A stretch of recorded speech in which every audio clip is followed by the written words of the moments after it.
G'day guys, good morning to everyone. Thanks for being here. The beady eyes. Lukey's got the beady eyes. G'day Tracy.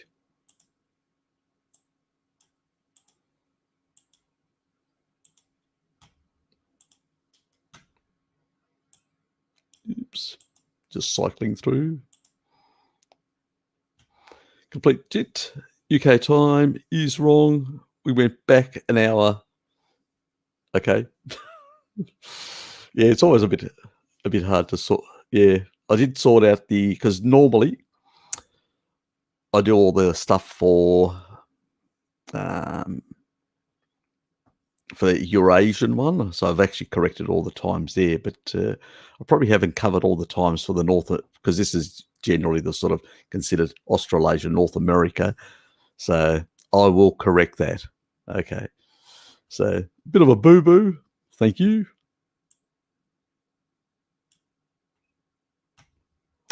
G'day, Rob. Good to see you, mate. Do you do any grounding? Yes, I do, occasionally. I do the bit in the morning sometimes, not a lot. Then I do some in the midday as well, and in the evenings. So I sort of spread it out. It's probably about 3 times in the day. I need to get for the office actually like a permanent.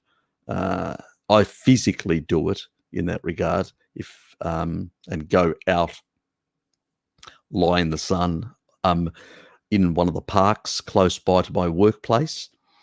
So, and when I walk around, I've got actually under my shoe, I've got this band, which is an earthing band. So I wear that, I move around, so I'm earthing myself. I try to get off concrete, stuff like that, try to walk on like grass. So even when I'm actually going down a footpath, I try and walk on the grassy side. Again, because I'm going to be earthing myself. Just have to be careful about shit from animals. That's the only issue. But generally speaking, especially if you're, doing it at lunchtime, walking around, yeah, pretty much. But I do need to get an earthing mat for work. So I haven't done that yet, and I should get one. And I'm looking at different brands at the moment, and once I've sort of settled down on stuff that I think is good. Problem is there's not a lot of information. The reviews are piss poor. So I'm doing still some research on it, trying to find ones that I know are going to be good. It's a bit like the lighting. I actually researched, and yes, I do. I'm paying a bit more, but I know that it is a reliable company that makes a good product. So it takes time sometimes to find the right sort of companies to get the right sort of products, and that they'll do the right thing, and they're not going to cause a problem.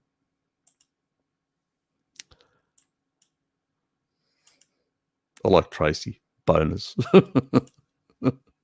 You get an extra hour before you go to bed. G'day, Jonathan. Good to see you, mate.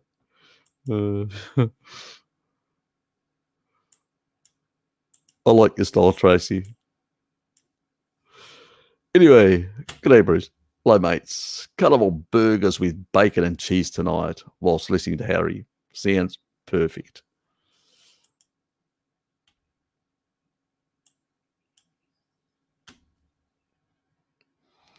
Miracles do happen, Tracy. G'day, zombie.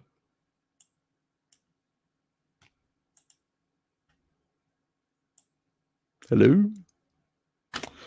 Analytica minded. I thought you'd be on the Zoom session last night. So anyway, good to see you, mate. Serious question. What is poo made of if all the meat and fat are fully digested? Assume strict carnivore diet. There's waste products. It's basically a lot of waste products. There will be aminos in there. There will be fats. There'll be a lot of other bacteria.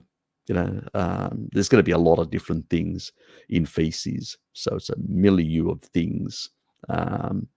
both waste products of digestion, plus some of the stuff that doesn't get digested completely, or, because remember, going through the small intestine, there is, even though the body can actually slow down slightly peristalsis and stuff like that, there's still stuff that will go through. It's still basically stuff that there's a sort of a rate limiting effect, because there's, you've got a certain bacterial load, you've got a certain enzymes that are involved, and certain carrier protein molecules. So it's, that's going to have an effect as well, what ends up going into the colon. Obviously, if you're eating dairy tends to basically provide more stool volume. Exactly why, we'd have no idea. It's just a fact. So it's one of those facts. So if you cut out dairy completely, you will cut your volume down quite a bit. So as long as you've got, good absorption, good stomach acidity, good bile flow, good functioning, your stomach, small intestine, gallbladder, pancreas, that nexus there, then you should get much smaller volume and all that. And I know from one person who has a colostomy bag, basically has very little, but when that person consumes any plants or dairy, they tend to have more volume that gets through into the bag.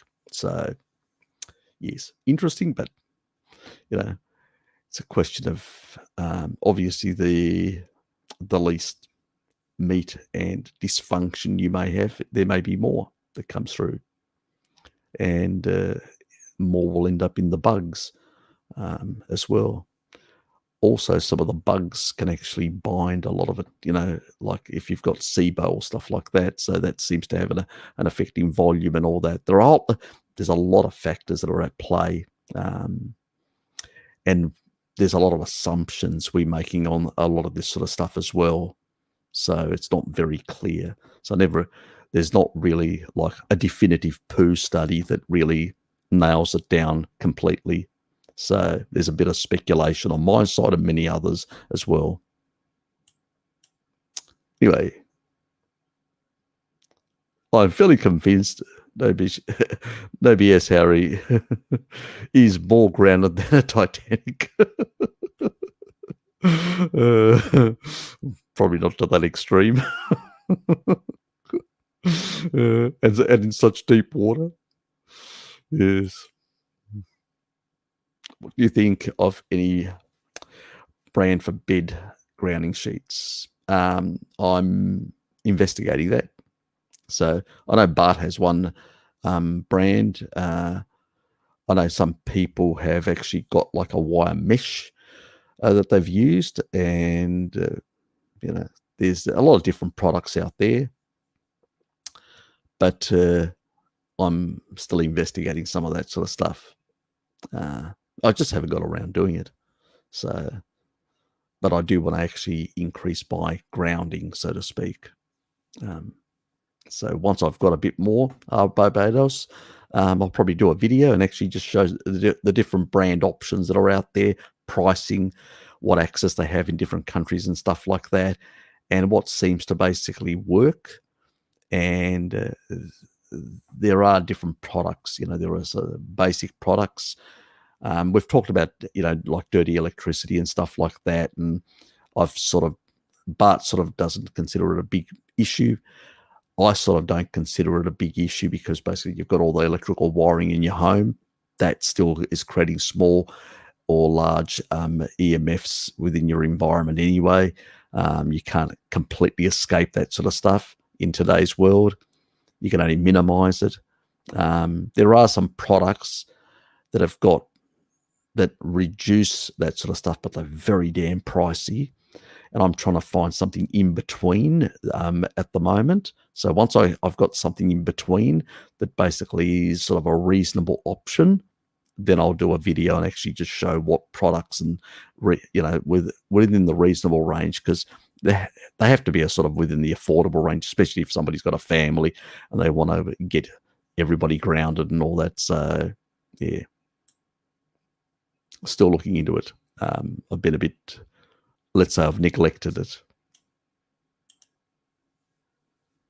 But I'll tell you one thing, I did get the old man basically to get new light bulbs into his place. So I went out around and fitted them out. So now he's completely circadian, synchronized. So, yes.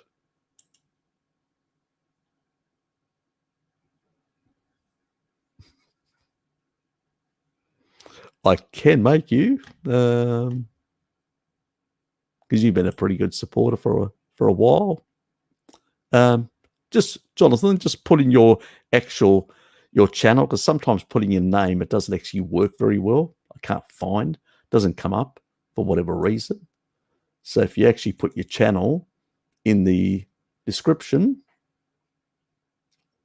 or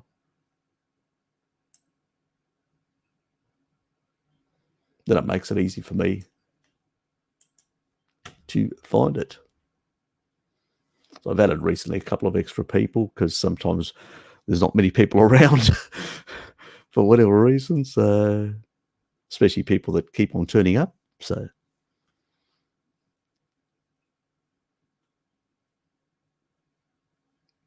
oops, settings, community, and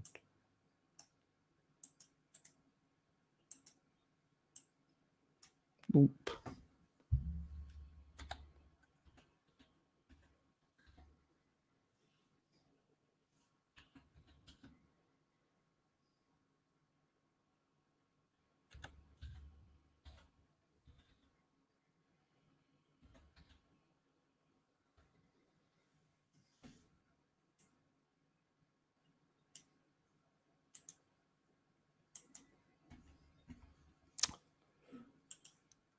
It's not working.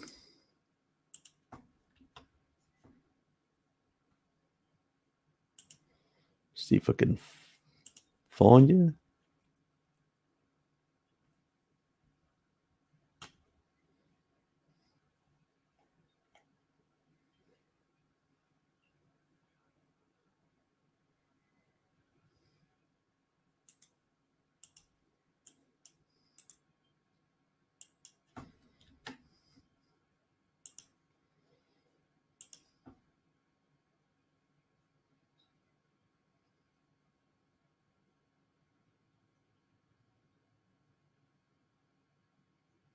You can't even find yourself.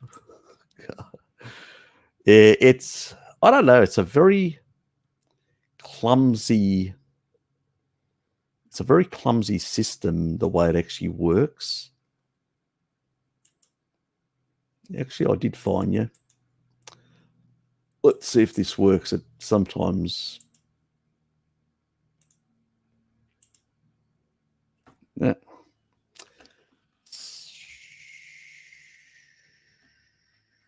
Not liking that part. Okay. That is bizarre. I put your link in first, didn't work, didn't pick it up. I removed it, then basically just weird. Don't know why it does that. There you go. It's happened. Let's move on.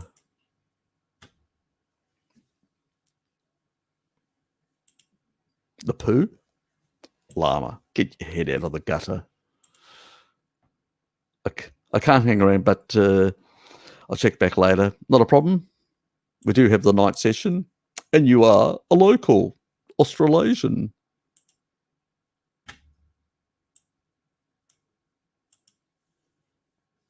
That extra hour is amazing. It's the best moment of the year. Not a problem, mate.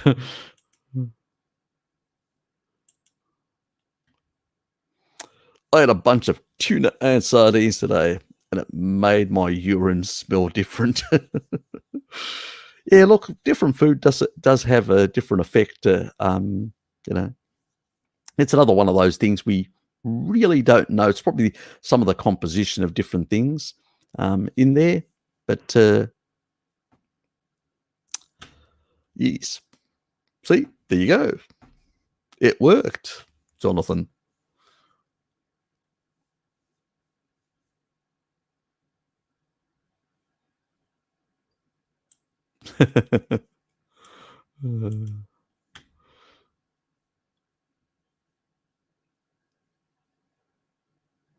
Yeah, a lot of waste product. Yeah, cell turnover, stuff like that. Waste product, basically, is from the body. But there's other things. There's bacteria. There's a few other things that are tied into that. But, you know, a lot of that sort of stuff is, it's still unclear exactly all the elements. Seal, good to see you. Thanks for being on the Zoom session last night and contributing. God, it must be late in Norway at the moment.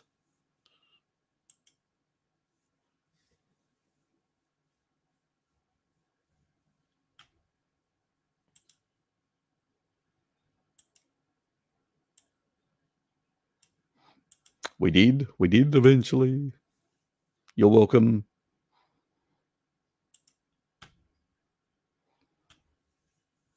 G'day, Shell. Good to see you. Always a pleasure. Hey, Shell. Oops. Clicked the wrong thing. Tomorrow, my dear, tomorrow, we've got a Zoom session for the North American crowd. I took the day off from work as well, so I hope people turn up. You know, so that's for the pretty much the North American crowd. So spread it around. Try and get people to be well aware of it. Stuff like that, to come along to the Zoom session. That's the other thing I realised. I have to look at a few things on there. Thanks, mate.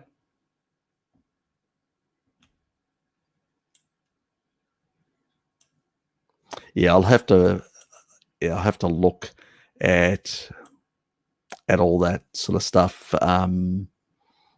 You know, how to do the Zoom, how to link up to the Zoom thing. So yeah, I'll attach in. I forgot to actually attach. That's the thing that I forgot to attach. How to do it. You know, it's probably a good idea.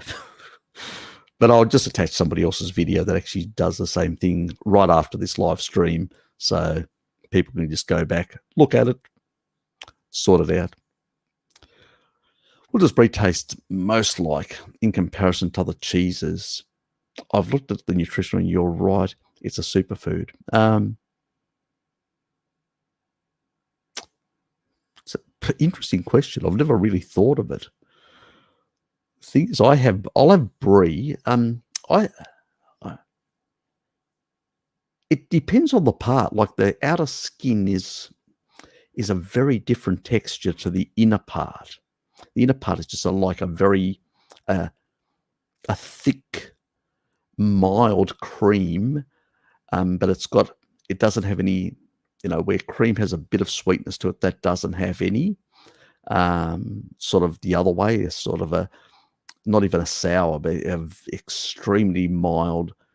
But then the skin is that's hardened on the outside is a very different texture altogether. It's the texture is nearly like plastic, but it doesn't taste obviously like plastic. But it's hard to describe.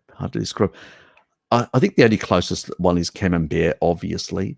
That has a similar texture, similar bacterial sort of stuff. But yeah, it's a difficult one to really about the texture comparison. I can only think of Camembert. There's a couple of other cheeses. There's a couple of cheeses which these soft cheeses, like the one that I showed last time. That one has the same consistency. Remember the cheese, the really soft cheese that I showed? I forget the name now. Yeah, it eludes me. It's an Italian one, but it has the same, it's not brie, but it has the same soft consistency. It's sort of a very mild, creamy taste, but soft.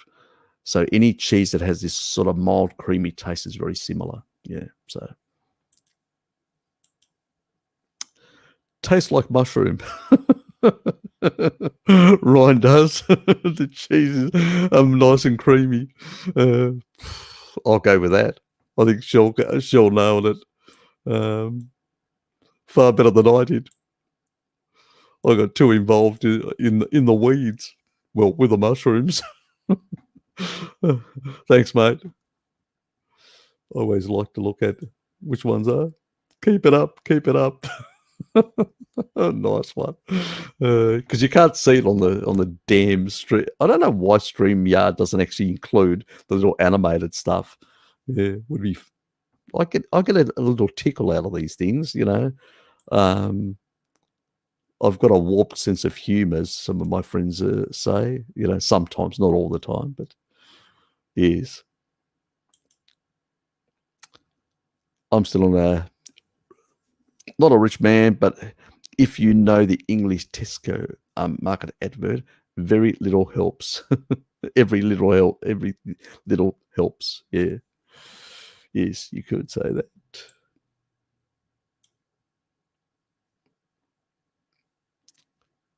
Yes. Cover some of the expenses of the Zoom session. I know Dom actually contributed a bit to that. So I have now a full professional Zoom subscription for the entire year. So that's pretty much, and I actually got it discounted because it normally is around $200 a year. But they actually had recently, because I had done a month thing, they gave me a discount option, so which was nice. So I got an extra saving. I got the standard discount plus extra discount, which brought it down quite a bit in terms of price. So that sort of worked out quite well. So now I've got a year subscription of Zoom sessions. So I'll be looking at doing, probably I'm trying to work out the best timing for some of these sort of things. Whether I change things around slightly. I don't really know how I'm going to try to fit everything, which is still the thing. I'll tell you one thing. If my brother Sean would basically go back to the Salamanca market and start selling coffee, I wouldn't have to walk with him in the morning. I could walk at midday with Ling, Hello Kitty. I could walk with her into the Salamanca market, which means I could actually run a Zoom session on Saturday morning as well for the North American crowd and everyone else. So yeah, blame him. Probably come on here and actually curse me.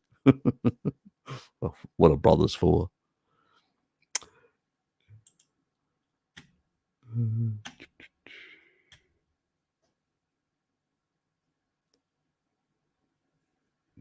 Yes, you should be. There's always the evening session. Let's not affect our circadian rhythms, my dear.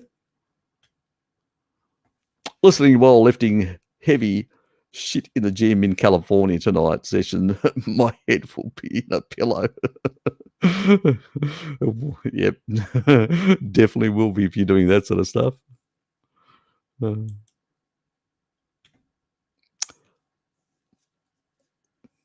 Great. So Shell's really, really happy.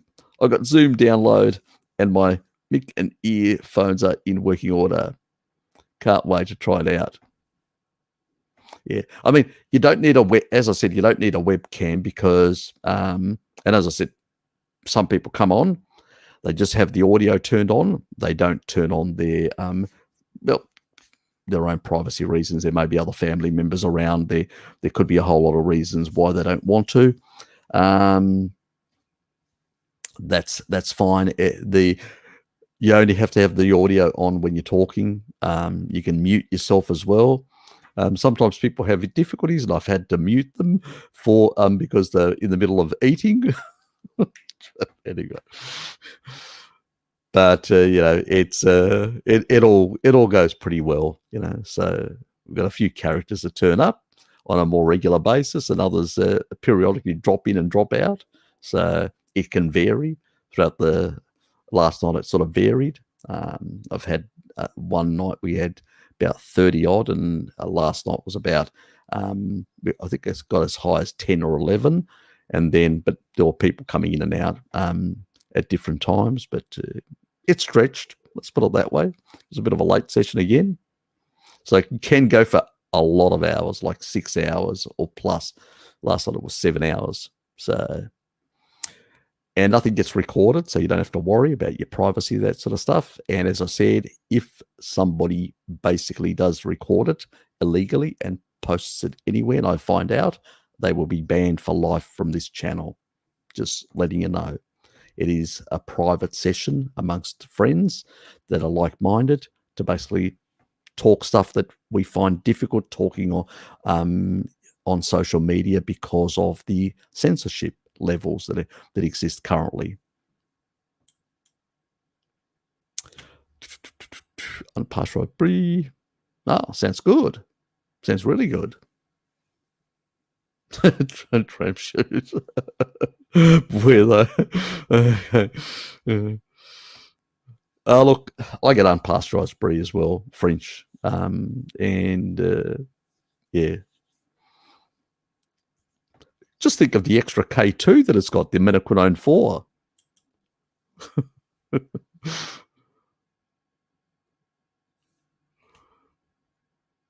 Yeah, that's right. A lot of those, Comte, Gruyere, Gouda, and all those sorts are pretty good as well. I actually buy some of those as well. I do enjoy them. So there are always options to get nice cheese. Yeah, it is. It has a nice nutty taste. That's another reason why I enjoy it as well. They keep on jacking up the price down here in Tasmania, which is really annoying, to say the least. Yes, very annoying in that regard. Harry, you should check out Bart's latest video on the Randall cycle. Mate, I got up late. We had a late session, Zoom sessions. I've had no chance. I even came late into his. So, yeah, I'll definitely... It cleared a misunderstanding I had about it. Turns out it is not a gradient. It is not an on-off switch. Well, actually it is a sort of a gradient. It is, maybe I haven't described it very well, but it basically, within the actual, so it doesn't automatically shut down lipolysis, or it's sort of like an on-off switch. Doesn't shut down lipolysis or glycolysis. These are gradual things as the energy sort of levels, because you go over excess levels, and as they climb, especially in today's sort of, when you go full buffet in McDonald's and places like that, the increases then will cause a total blockade eventually. Or if you've basically got more fat or more sugar, it will basically prioritize the one that's more, and the other one will start blockading slowly in a gradient way as the energy increases in the system. That's my understanding anyway. I mean, people may use different terminology, but it's still basically a gradient. And I've used that term before with Bart, and he's never had an issue with that at all. Oh, sorry. I thought you said not. I'm losing it. I must have not got enough sleep last night. It turns out it's on a gradient. Yes, it is. I'm losing it, mate. Don't worry. Just ignore what I said. I need my coffee. I do have my coffee here. It's 11 o'clock. I can have some coffee at long last. Yeah. Yeah, I've always basically said that it's a gradient thing. But it's a good thing as a seasonal thing. Our ancestors used to use it, and even tribal people today use it. They will jack up those. They will binge on a lot of berries and other things out there that are in nature, some honeycombs and stuff like that. And they will end up engaging at a different gradient. and they'll store some fat for the winter months, it's a good thing for them in that regard. It's a short-term inflammation. I think ASTA does a continental mixed grated cheese blend. Okay. Yep. Yeah, these are all companies that I'm unaware of in that regard. So yeah, UK. Yeah, we only get in the specialty stores down here. We get certain types. Yeah, any advice on mosquito bites, Gary? I would have to say, it's not. Look, alcohol will actually increase the bites. So and obviously last night you said you're not really consuming inordinate amounts of alcohol in that regard. So it's probably not an issue in that regard. But yeah, it's something that I haven't looked into. Actually, my sister asked me to look into it. I forgot. I will look into it and see whether there is options for people that are more susceptible to bites. I did show some genetics once, my genetics, that I am lower susceptibility to mosquito bites. So there is a genetic factor there in terms of the sort of pheromones and stuff like that. And I suspect is the sort of the driver. But can you mask those with something? That would be interesting. I know that there are certain like radio type things, or there are certain types of devices that are, I don't know how good they are, never used them because I never had to. But I suspect that there may be something that can actually mask some of your own emissions, in terms of some of those chemical emissions that your body makes, those pheromone type emissions. And I suspect that would be the trick. But I have never seen a study really looking into any mechanistically into that detail. So, but I did say to my sister that I would research it and try and find something. But at the time when I did do a bit of a cursory type look into it, I didn't really find anything. And since it didn't affect me directly, as she said,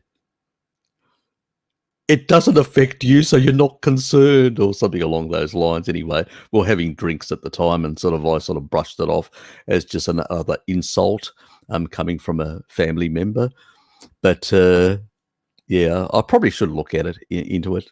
She does get quite severely bitten sometimes. Stay tuned. I've got 2 people now to help out.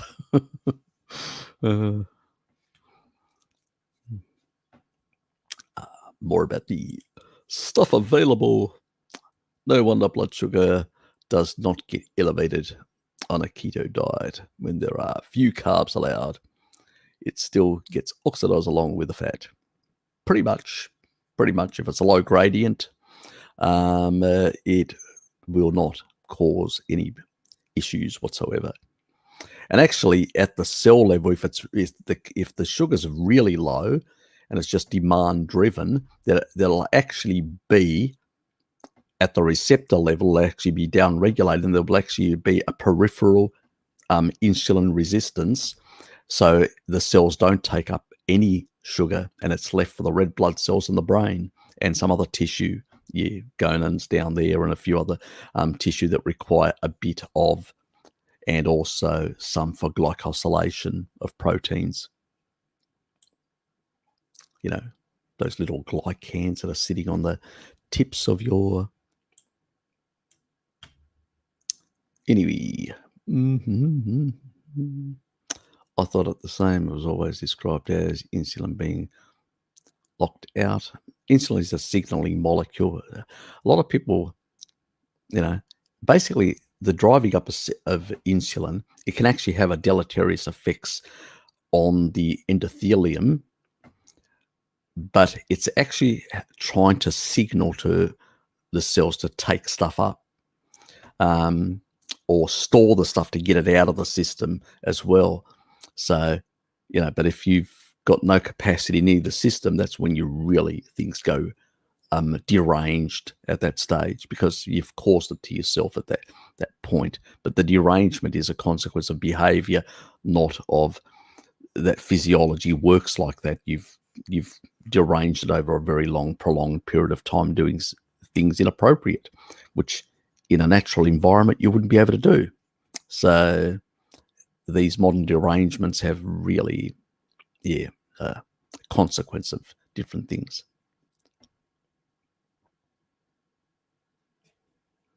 Yep, pretty much. Yep.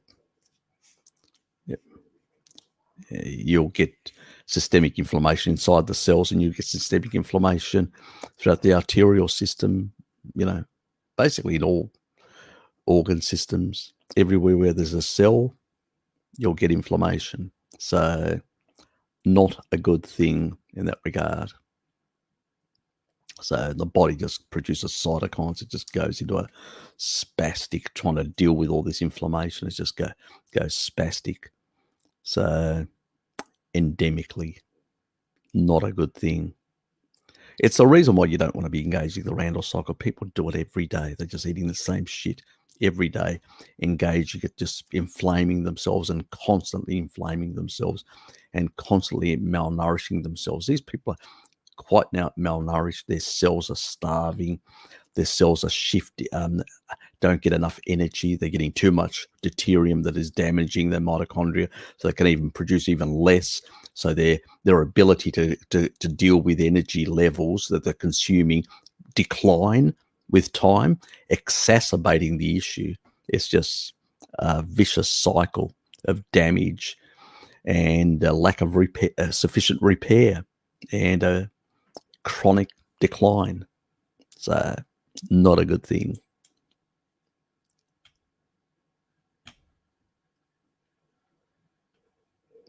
I suspect that's the mosquitoes. Our mosquito friends.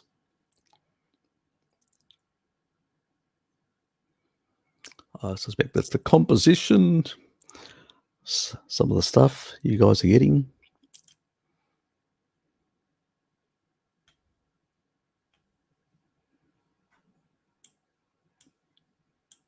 I'll have to check out Ryan's video, see some of the stuff that he's covered. It's probably similar stuff that I've talked about and Bart's talked about, but there may be a bit of a twist on some of that stuff, because I heard that Bart was saying in the live stream that this guy's got diabetes 1 or something like that, I think.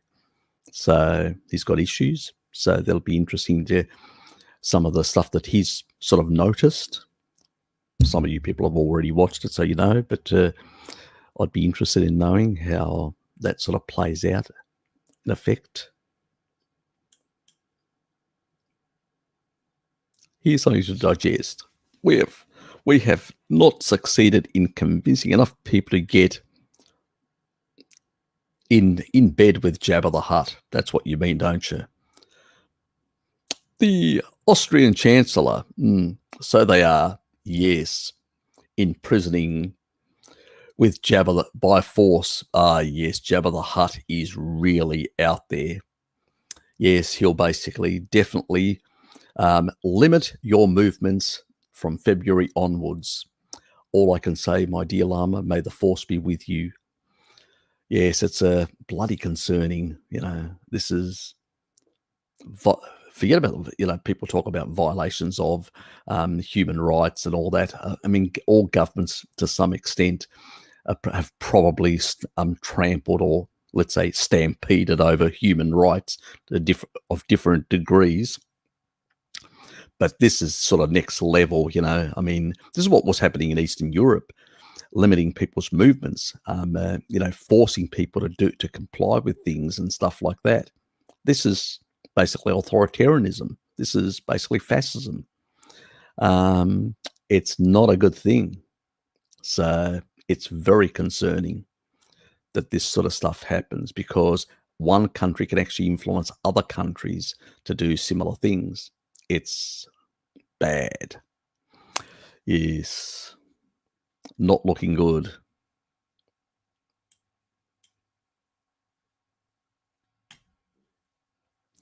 Roy Ruminant, good to see you, mate.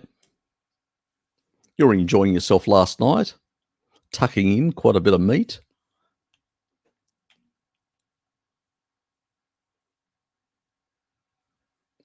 Yeah, I know.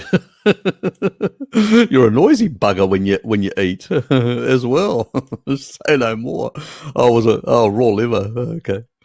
You're going full tong. Yes. Just for the North American crowd, that means really eating very fast, going full tong. Anyway, I spent 3 years studying human nutrition at university, pathophysiology, biochemistry, biology work. Still gained more useful information from Harry and Bart over the last year. Yeah, look, mate, you're not the only one. I was convinced because years ago when I was much younger, came back and the low fat craze was and all that. I started reading a lot of, because I was reading Scientific America and a number of these, and started reading some of these articles and was convinced that these people were right. And I used to argue with my brother Sean. This was years ago in my 20s, my late 20s. I used to argue with him against Atkins, that he was, I called him an idiot. He said, "Oh, I tried it and lost some weight." And I said, "Oh, you're a bloody idiot. You're going to kill yourself." And I used to, because I thought the experts knew right. They'd done the research. They'd definitively proven it. But I didn't check. I just accepted. And a lot of people will go to school. You go to school, you expect that your lecturer knows what they're bloody talking about. The person doing the tutorials knows what they're talking about. They understand this sort of stuff and all that. It's not basically, they haven't just memorized it and just repeating, parroting the same stuff. Apparently that's what happens, unfortunately. And if you're a good parrot and you can recite things really well, and actually you can write really well the exams and you can get, but it doesn't mean if you're learning the wrong information, yeah, fine, you can pass the exams, but it doesn't mean basically you understand what you're talking about. And unfortunately, that's the reality. In other professions, that doesn't happen. Like in engineering and all that, building will fall down, people will die, you'll be sued and you'll be imprisoned. And so as a consequence, you can't do that. So there are strict rules that you have to learn exactly how structural material works. In mapping, we have to basically make sure that the stuff that we're representing is really accurate and our data is clean. And if we know that our data isn't completely clean, we have to put actually an accuracy statement and basically a disclaimer what we consider this useful for, the purposes, Unfortunately, when it comes to nutrition and medicine, none of that. You can take bribes for pharmaceutical companies. You can go on trips and holidays paid by pharmaceutical companies as long as you basically push more pharmaceutical drugs onto your clients, because they're not your patients; they're just your clients. Customers that you're making money off, and you can basically push stuff that helps certain companies that basically sponsor most of their nutritional courses at universities. You realize very quickly that it's a rort through and through. Somebody actually asked me once, what would you recommend to do? Would you recommend to do nutritional studies? I'd say no. If I really wanted to understand how the body worked, I'd go and do physiology, I'd go and do biochemistry, and in particular, I'd do biophysics. Because at the quantum level, really, what's involved in the energy production? Hydrogen ions. You're basically talking about, the interaction between oxygen and those hydrogen ions primarily. I mean, some of the carbon, yes, gets oxidized, but at the end, the major ATP source is coming from that metabolic water. That's where it's coming from. And if you're in the tropics, 30% can come from the sun if you're outdoors all day long for most of the day. So all these sort of factors, that's where I'd be steering people to sort of understand how the body really works.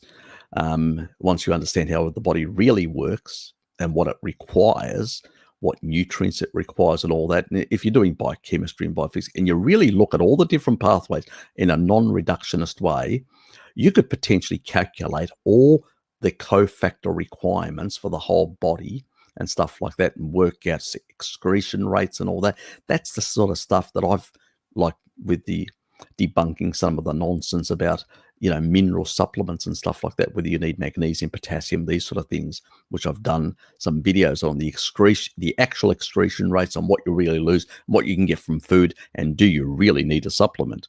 No is the operative word. Our ancestors never did. So it's and the problem with too much water flushing out a lot of this sort of stuff.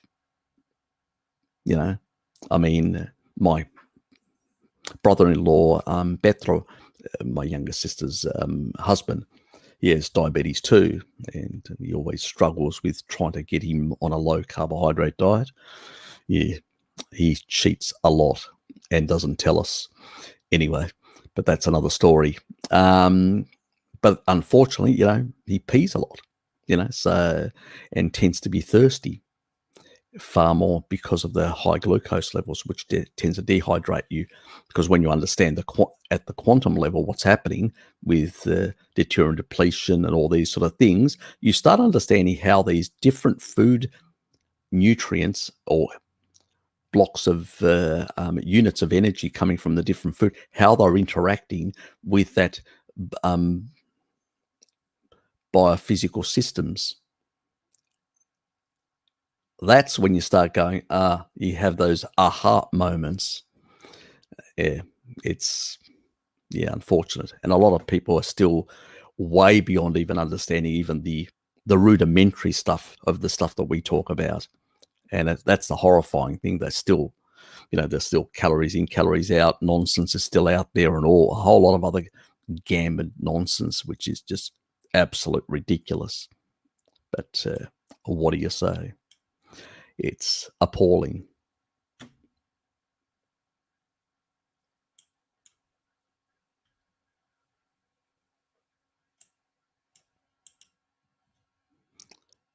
I started keto hearing Berg, DeLaura, Thomas, Darren Schmidt, and some idea of how it worked, but nothing compared to what I've learned with Harry and Bart. Thanks, mate. Appreciate it. Look, I sometimes I have said to some people, ignore some of the plant-based nonsense that these people are pushing, but even some people that don't have the time, don't really understand the sort of stuff that I say. Well, you can do a low carb diet, just those general stuff. And I nowadays I don't even direct them. I used to direct them to some of these people as easy sources, but used to tell them, just ignore the over vegetable stuff that they push. And nowadays, I mean, Thomas DeLaura has sort of gone all processed stuff and pushing all sorts of product. It's just ridiculous. Darren is not too bad. He just has some really weird ideas. He doesn't really understand the Randall cycle. He doesn't really understand a number of things in terms of physiology, and he doesn't really understand biophysics at all. And so he has a lot of deficiencies, and some of his notions, lactic acidosis and a few other things, are really just wrong. But at the end of the day, he has, if people just ignore that part, there's a few things there that could be useful for the average person. So. But I tend to basically just say to them, go and get yourself the original Atkins book and just apply that, and stick to the introduction stage, and don't reintroduce any carbs as the latter part say, and you will get much better results. Sometimes it's much harder to sort of get people beyond that point. Sometimes they're not interested. It's a lot of different reasons. Trouble. Hi, Harry. Sorry not being around much. Been busy. That's fine. Can't stay tonight either. But we'll be back soon. Look, people have got things to do and stuff like that. I understand. Sometimes you don't see me for a while because I've got family things or other things that have come up, so I have to deal with, and I understand. Not a problem. Thanks for being here anyway.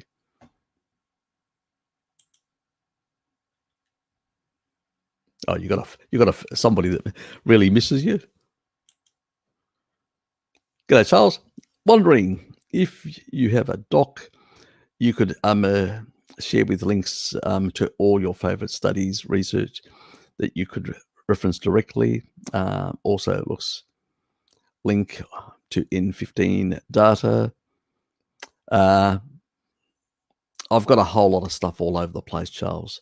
I've got folders with different things, PDFs. It's just, yeah, I wouldn't have the time to basically put something like that together. At some point, I'm going to do the videos. At some point, I want to do something along those lines, like a little booklet type thing. But that's for a latter stage when I've got more time. I still have a day job and a lot of other responsibilities, which makes it very hard. So I do a lot of the studies and then I just provide them to you when I have time in that regard. Most of the actual research I've already done. It's all old stuff in my head.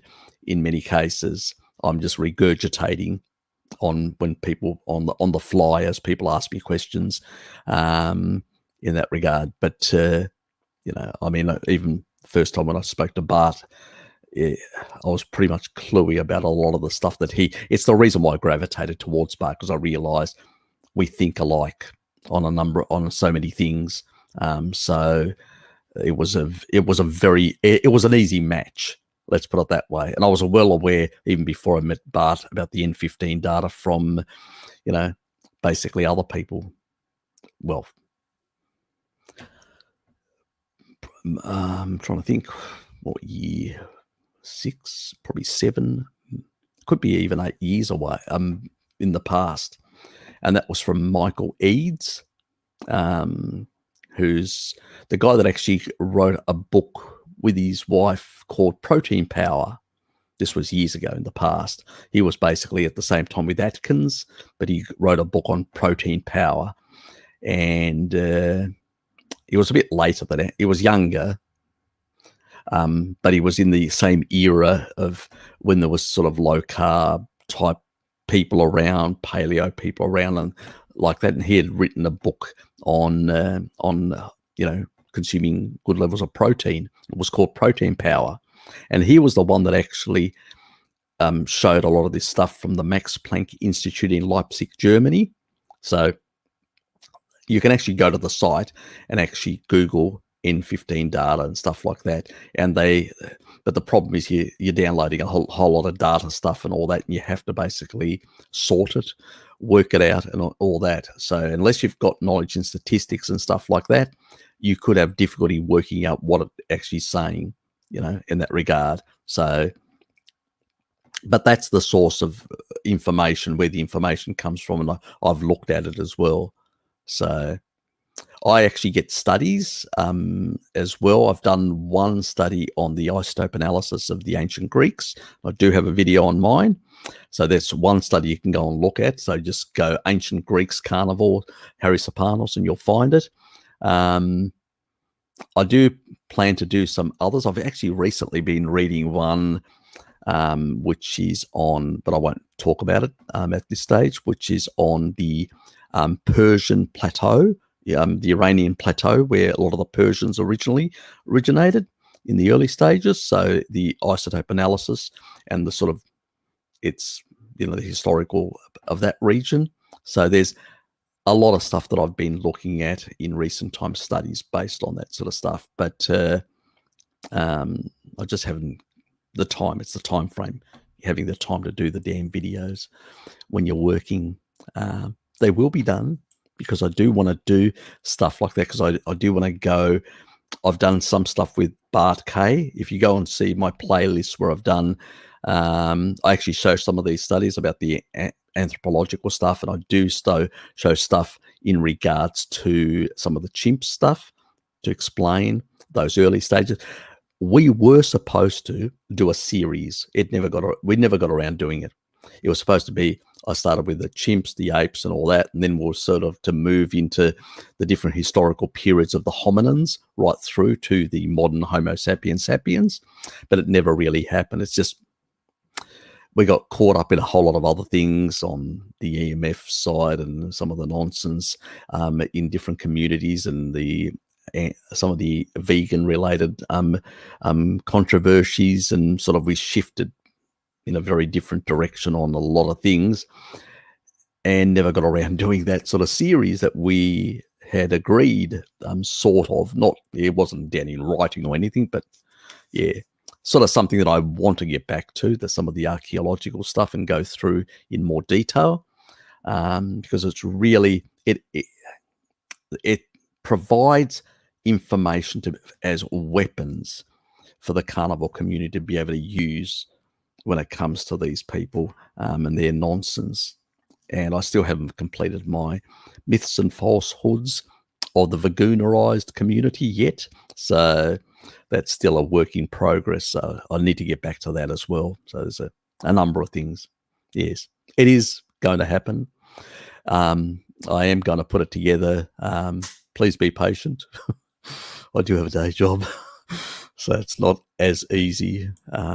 Other people can profusely put stuff out continuously because I've still got videos that I've done, but I haven't edited yet. Just time. It's a hassle.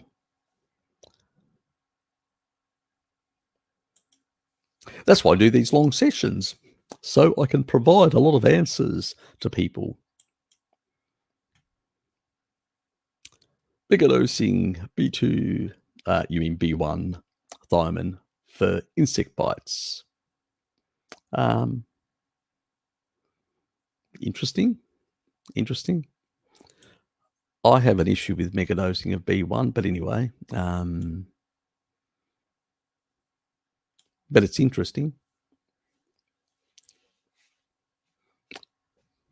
Send me the study information if you've got. It's a lot of different things. I mean, things like I think somebody asked me, what was it? Somebody at work asked me, I no longer get any dreams, and I go, what's your B6 levels are like? Basically I was sort of saying, are you eating enough meat? Because B6 is meat is very high in B6. And I say, are you eating enough meat?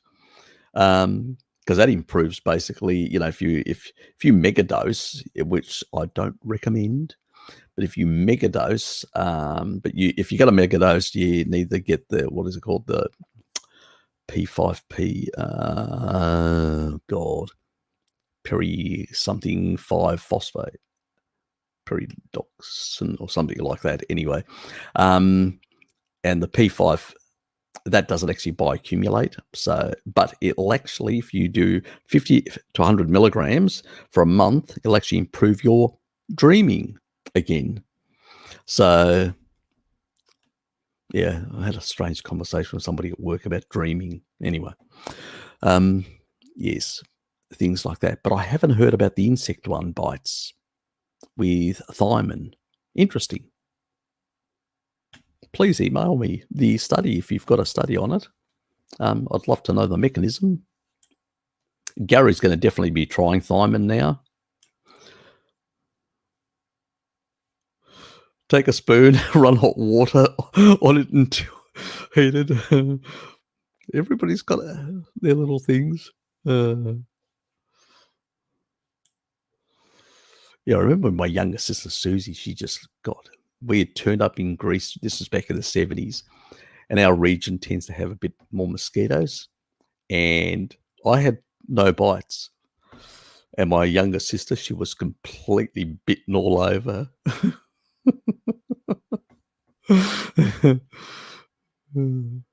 She actually blamed me for her bites that apparently, my sort of smells or whatever basically forced them onto her or something along those lines. People don't take responsibility for their own little mishaps. Uh, yeah, she learnt that as well. Definitely don't scratch them. So I think mum put some sort of cream on to basically sort of reduce the inflammation, something that I think had some sort of steroid type like effect. Not that it's a good thing to use that sort of stuff for a very long time. If you're going to work on nutritionists, would you just take clients on as a consultant, or is it necessary to get a degree? If so, what school would be worth their salt? You'd have to Charles, actually have a conversation with Bart Kay. I would, because he really understands the sort of what institutions are out there and where you may get something reasonable in that field, or and or he may dissuade you from basically even considering it. So somebody actually, like one of my friends, she said she wanted to become a nutritionist. I said, fine. I said, go there, but remember they are trying to brainwash you to think in a certain way. So as long as you've got that in mind, you basically get it. You don't have to practice the way they practice. So it's, but that's the other option. And I think there are some professional associations out there because they do vary. Some of them are sort of tied to the Seventh-day Adventists. So they have a very much a strong religious ideological push for plant-based. So you've got to be very careful what association you get into because you can have problems with the association. So, but I think there are some now newer, depends on the country as well, independent associations which provide far more, you could say, leeway to their practitioners. So it's, yeah, you'd have to do, you got to do your research, Charles, and find out exactly what associations you want to be linked up with, what they recognise, from which institution they recognise. So there could be a lot of factors like that, yeah, as well. Yeah.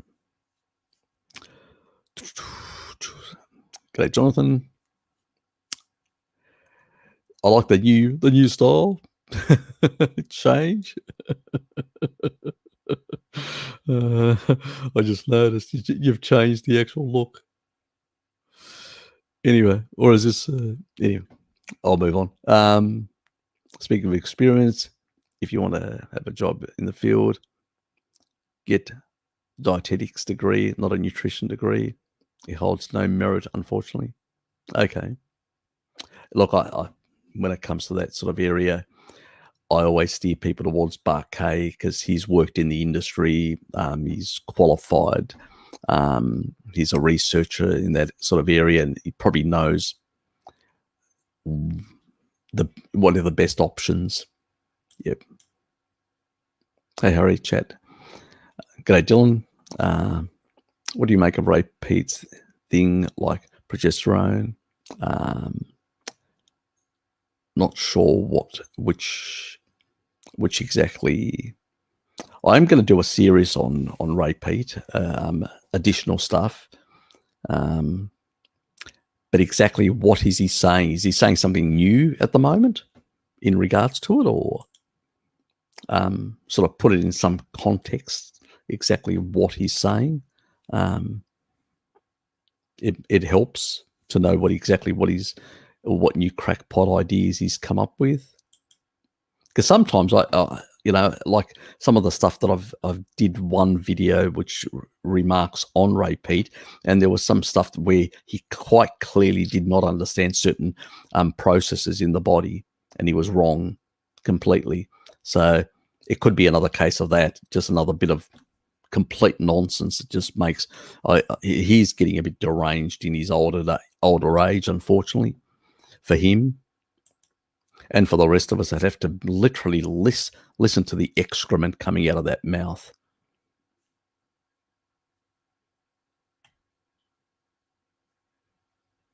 Yes, very much so. I was well aware of that. Yes, a lot of people have moved away from those sort of characters. Yes, but they're still being promoted by YouTubia. They're still being basically promoted. They still get the upper hand. Yeah, they don't. Well, the problem is a lot of people follow reductionism, a very reductionist way. It is the most dangerous thing to do is follow reductionism because it gets you into trouble, you know. And this is a problem. People go and actually learn. They'll learn one of the, let's say, you know, I use this as an example all the time. I go, you have milk, sugar. There is basically to convert some of that into glucose 6-phosphate, where glucose will go directly to glucose 6-phosphate in basically like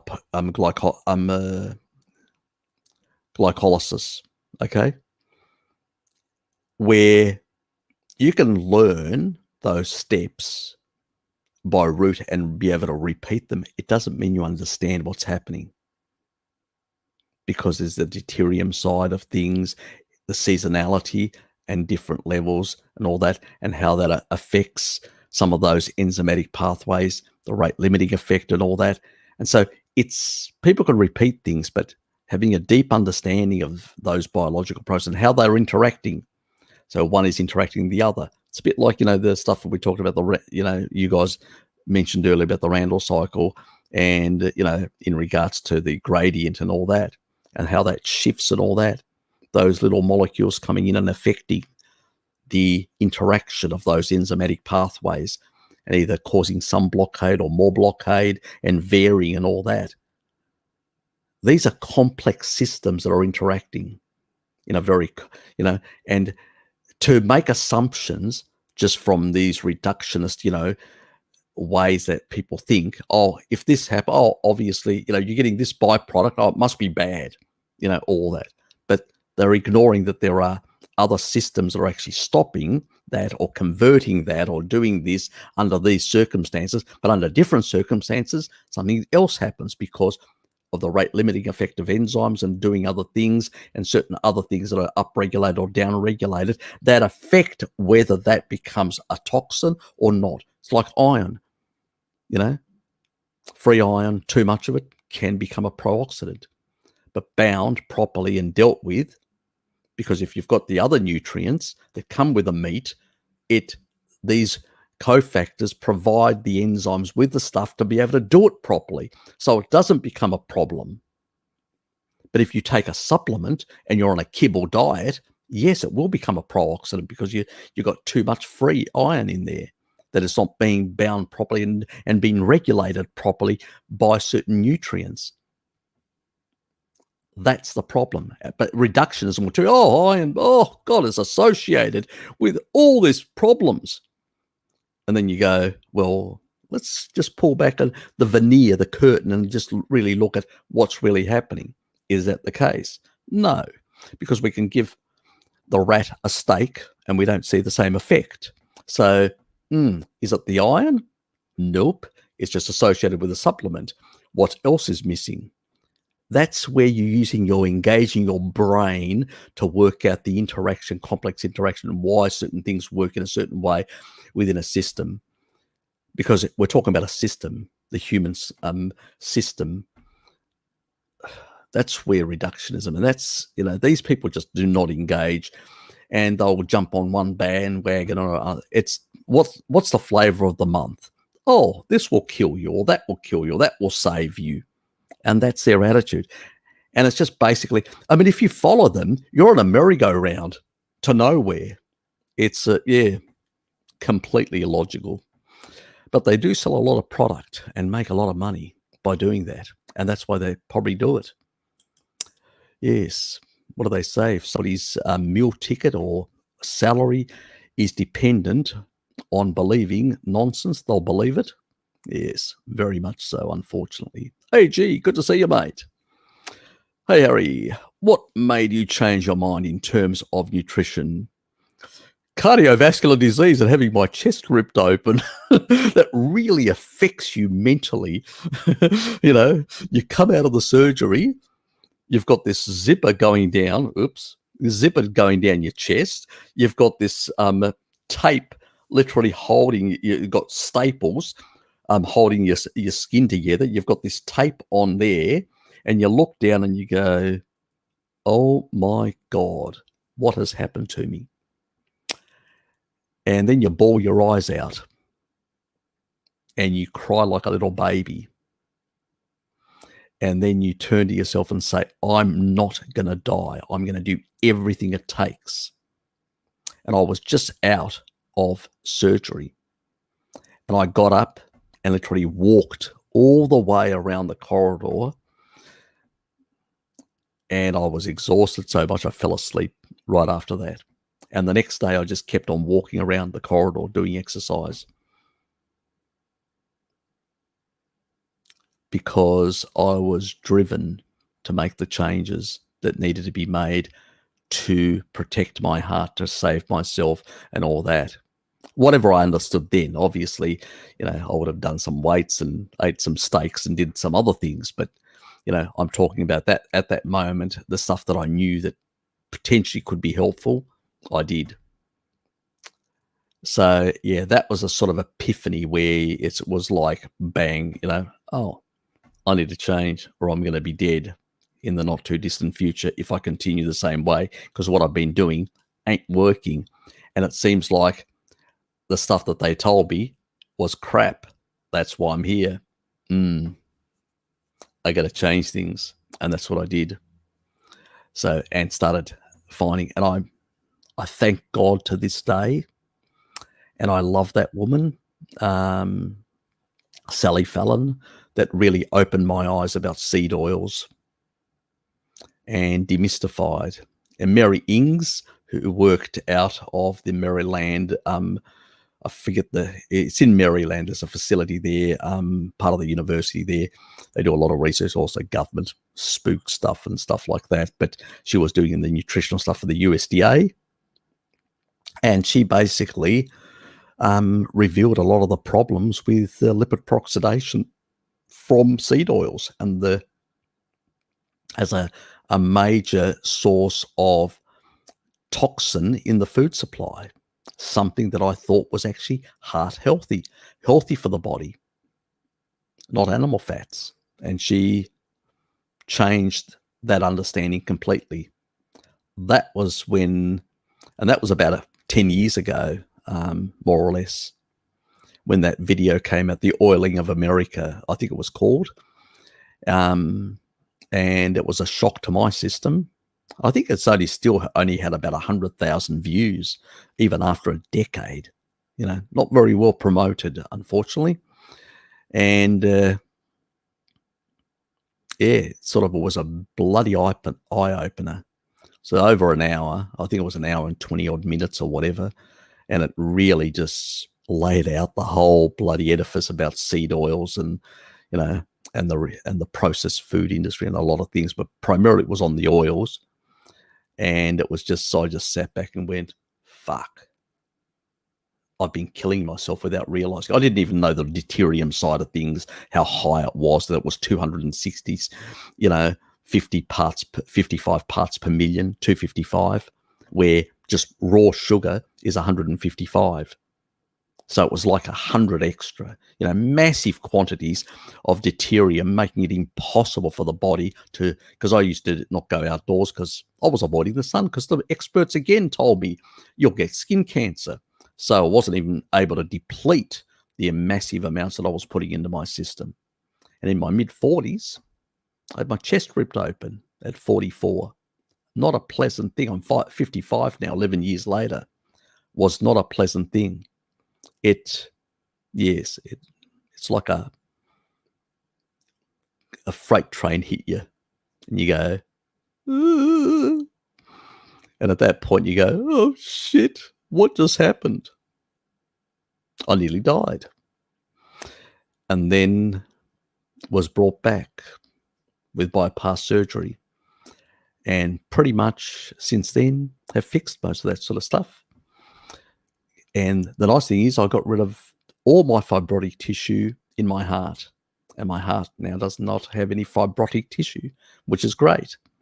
And it works properly, and it's really good. I can jog up a hillside. Couldn't do that before. So I can do high-intensity stuff.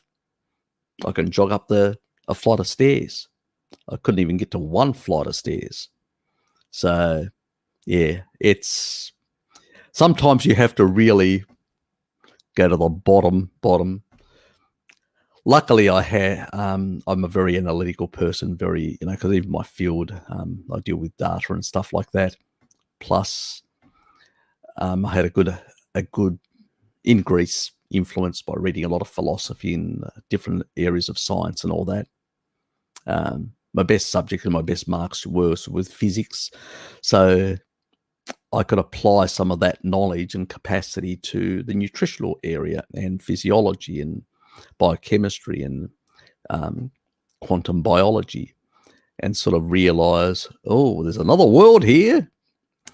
But yes, I had to have something as severe as that to literally change my entire direction. Yes, because I'm a professional myself, and I am a perfectionist. The stuff that I produce, people come to me in many cases because they know that Harry will do it really good, really well, what he does. And so, I don't like doing shit. My reputation is my work. And so I have this, I've a drive. If I look at it, new area, I just plow through mountains of information. I have that ability. I used to, when I was young, even more profusely, I could read like 7 books in a week, one after another at the same time, continuous, so yes, yes, I don't know, strange, maybe for some people, but I wasn't any bookworm. I used to play soccer, used to cycle a lot, so I was an outdoorsy type person, but then my environment changed. Influence from other children, a bit of ego, other factors. I've talked about it in the past, and it just drove me into knowledge. And the more I got into knowledge, the more I realized I'm really good at this. I can learn things much easier than I thought originally. So, yes, but still, I'm very much, I like physical activities as much as mental activities. So, but I wasn't very much until things changed, my environment that influenced me, and then my cardiovascular stuff. So they were the 2 big incidents in my life that actually changed the way I thought and the way I researched things. So that I can think of. I can't think of any other things that changed my path in a massive way. Those 2 would be the things.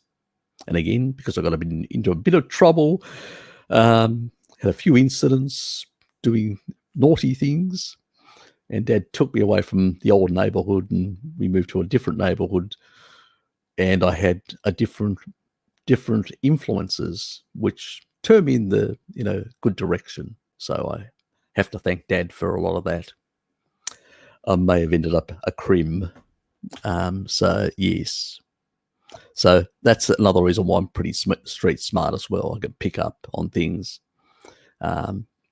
Even people that have con artists, when I come across them, I go, "You're a con artist." I had one case, I won't go into the details, but I was able to detect the person. My brother Sean knows, and so does Hello Kitty. And basically, that person left very quickly and left those people alone and didn't cause them any more damage. Yeah. But I'm glad that Dad took me away from that sort of environment, because he gave me other opportunities that I probably wouldn't have had. I probably wouldn't have been here. Probably would have been in some jail, unfortunately. Yes. And it's, environment sometimes does play a role, how you influence. Good kids can become bad sometimes. Unfortunately, that's the truth. So anyway, and so sometimes people need to intervene and help that younger person escape that sort of environment that's sending them down the wrong path and really is going to end up destroying their life. Yeah, that's pretty much it, Michelle. It's pretty much it. Sometimes I'm not sure whether they truly believe some of the stuff as well, that they're actually, I don't think they believe everything they're peddling. I think they're convinced about some stuff. They have a bit of cognitive dissonance there, but it's really hard. I would say people like Thomas Dallara is probably more fake. I would say people like Bergs, Eric is probably, he's sort of convinced. He's just got a lot of cognitive dissonance on some of this sort of stuff, and it probably comes from his sort of strange religious circles that he sort of that he's into as well. So, any thoughts on omega 9s? Or why do you want to be drinking olive oil? Give it a miss. We get plenty of, those sort of fatty acids. We don't need MUFA from olive oil, because that's basically what people are always thinking about. Yes. Anyway, can't find the Zoom invite. I did the announcement. The Zooms are in the description in the announcement. So if you go to the video that I did, you'll find the I'm going to share that right now. I will share. What is it called? Sharing is caring? That sounds corny, doesn't it? Yes, Harry having one of his stupid, corny moments. Okay. I better start sharing, shouldn't I? Yeah. Okay.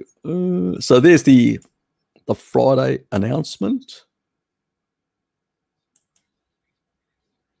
Can you stop?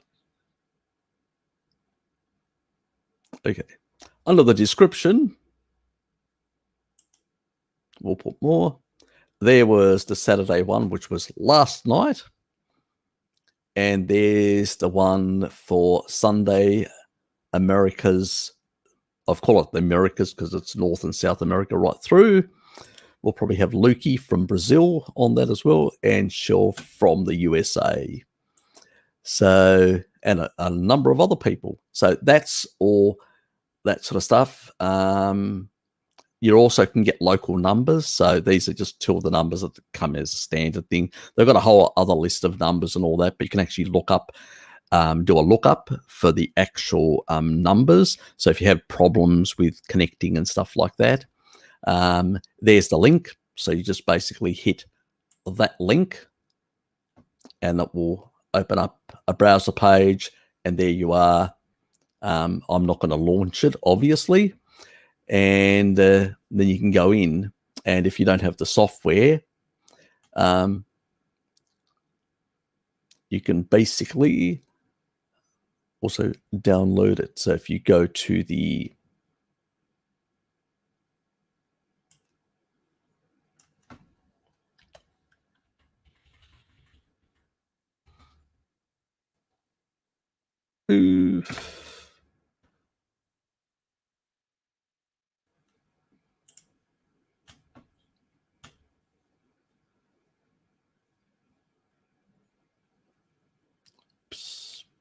go away. I think it's under resources. There you go. So under resource, stop doing that. Download Zoom client. And so when you hit that link and you've installed, it will basically then go straight and open up the application for you to basically be able to connect. And then it'll show that, it should show that code, I think. And then you'll just put your password, your passcode in, and you'll be connected through. what I may do is the next time I'm gonna actually remove. I think you can remove, so I'm gonna remove that sort of stuff. So you just have to use the link and go straight in. And I'm also gonna get rid of the. I think I can. I haven't tried it, but like I think there's a tick somewhere in the bottom parts of the settings where it actually, where you invite people in. So just people just can plow in without requiring an invite directly from me, for me inviting. And if somebody's abusive, then I can just remove them completely. We haven't had any incidents whatsoever, which is really nice. People come along, all friendly people that are subscribed to my channel, which is nice. We've had some really interesting conversations about all sorts of things. Even I go into macroeconomics and other discussions. So it's not only the Jabba the Hutt stuff, but macroeconomics, future crises, geopolitics, things like that. Questions of, reasons why certain things happen in certain parts of the planet and why, and the topography that affects those alliances or relationships. So all that sort of wonderful, interesting stuff that you've probably never heard of. So we go into all sorts of things, plus some of the environmental nonsense and, a lot of other interesting discussions that we have. So you're probably missing quite a lot of things. Let me put it that way. So I will drop that into the chat box, and people just need to go. Let's get rid of that. Go back to people just need to go to the actual description and find the link and stuff like that. So that's pretty much it. It's not complicated, rocket science. And yeah, look forward to seeing you there.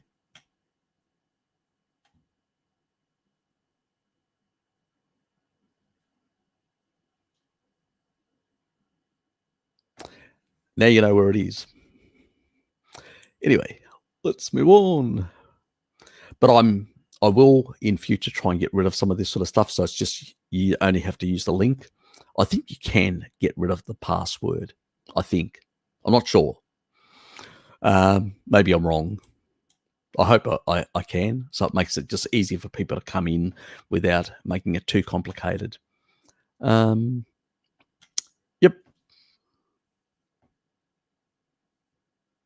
Did I title that October? Did I? Did I? God. Yes. As Blinky would say, amateur time. I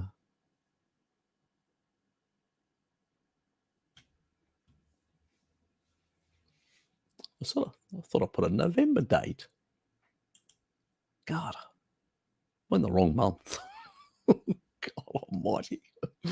I need to get more sleep.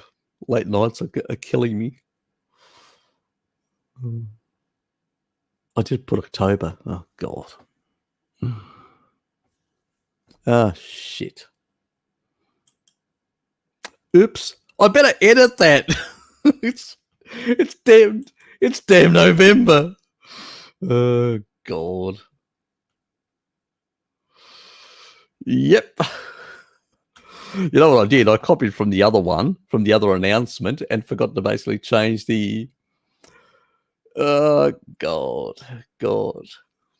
You can go back in time, it's.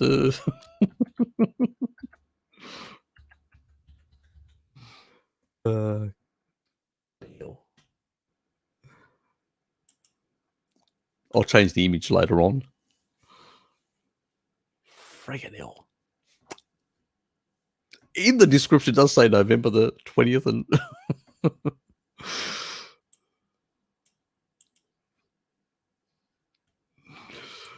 as Blinky would say, fucking amateur time.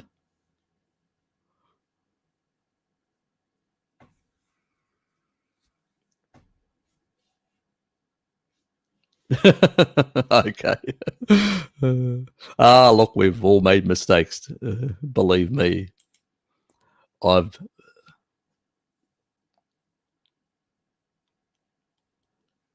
exactly.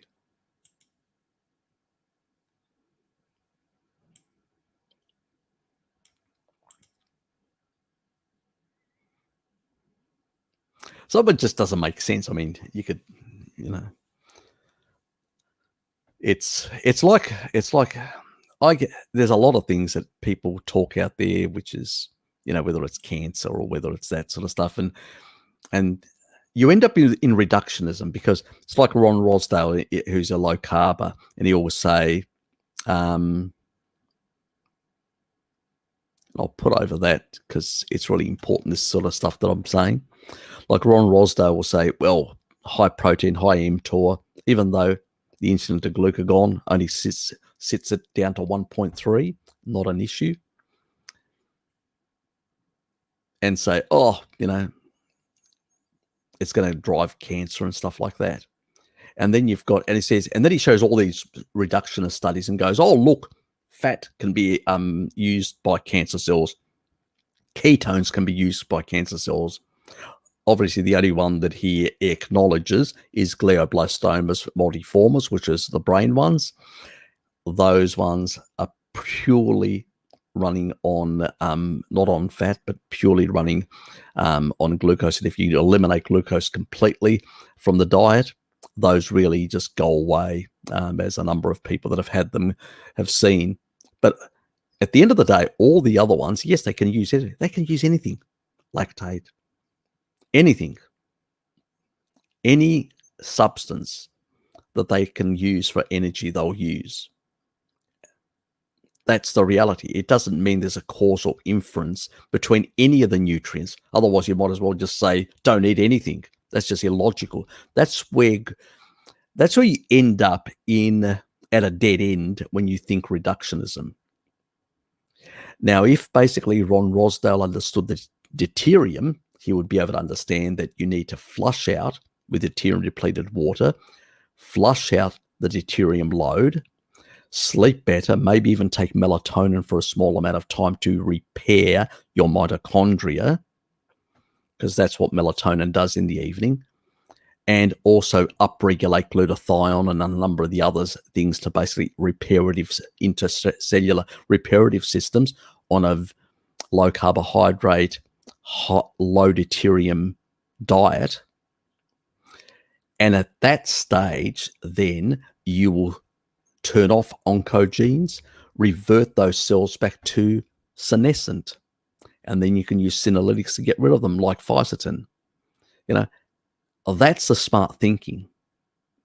When you see the way the body works and how it interacts and all these signaling pathways, that's understanding in detail, not just looking at some reductionist thing and going, oh, this is going to kill you. Fucking nonsense. That's what the vegans do as well. Oh, too much protein is going to cause you this cancer or whatever. Associational claptrap. And that's sort of bullshit we continually get. And we get it in every community, unfortunately, because unfortunately people do not understand even these key issues about how physiology works, and have no idea about deuterium, have no idea about some of the quantum biological effects that are happening, light and things like that, complete zero. Because even light, if you've got cancer, you better get good light sources in your home to reduce the amount of blue light and to reduce, and to improve your deuterium depletion. So these are things that you have to sort of do and alter your lifestyle to get improvements. The problem is a lot of these people, because they think in a reductionist terms, they will basically blame this thing, that thing. They'll tell you, cut this out, do that. You're on a merry-go-round to nowhere, and most people end up dead if they follow that stupid advice. But when they understand how the body works, they can switch, they can change the signaling, they can alter these sort of things. It's like that other guy recently that was talking about histidine. Oh, there's so much histidine in meats, and it really is bad and all that. And you have to really limit it, about histamines. That crackpot that's reductionism, but seems to forget that histidine is neuroprotective. Reduce that, your neurons won't be protected. Myelination is dependent on histidine. So I wonder what that causes MS and other things like that when you're not getting histidine. So what's the problem? We know that taurine in meat will degrade pretty much histamines.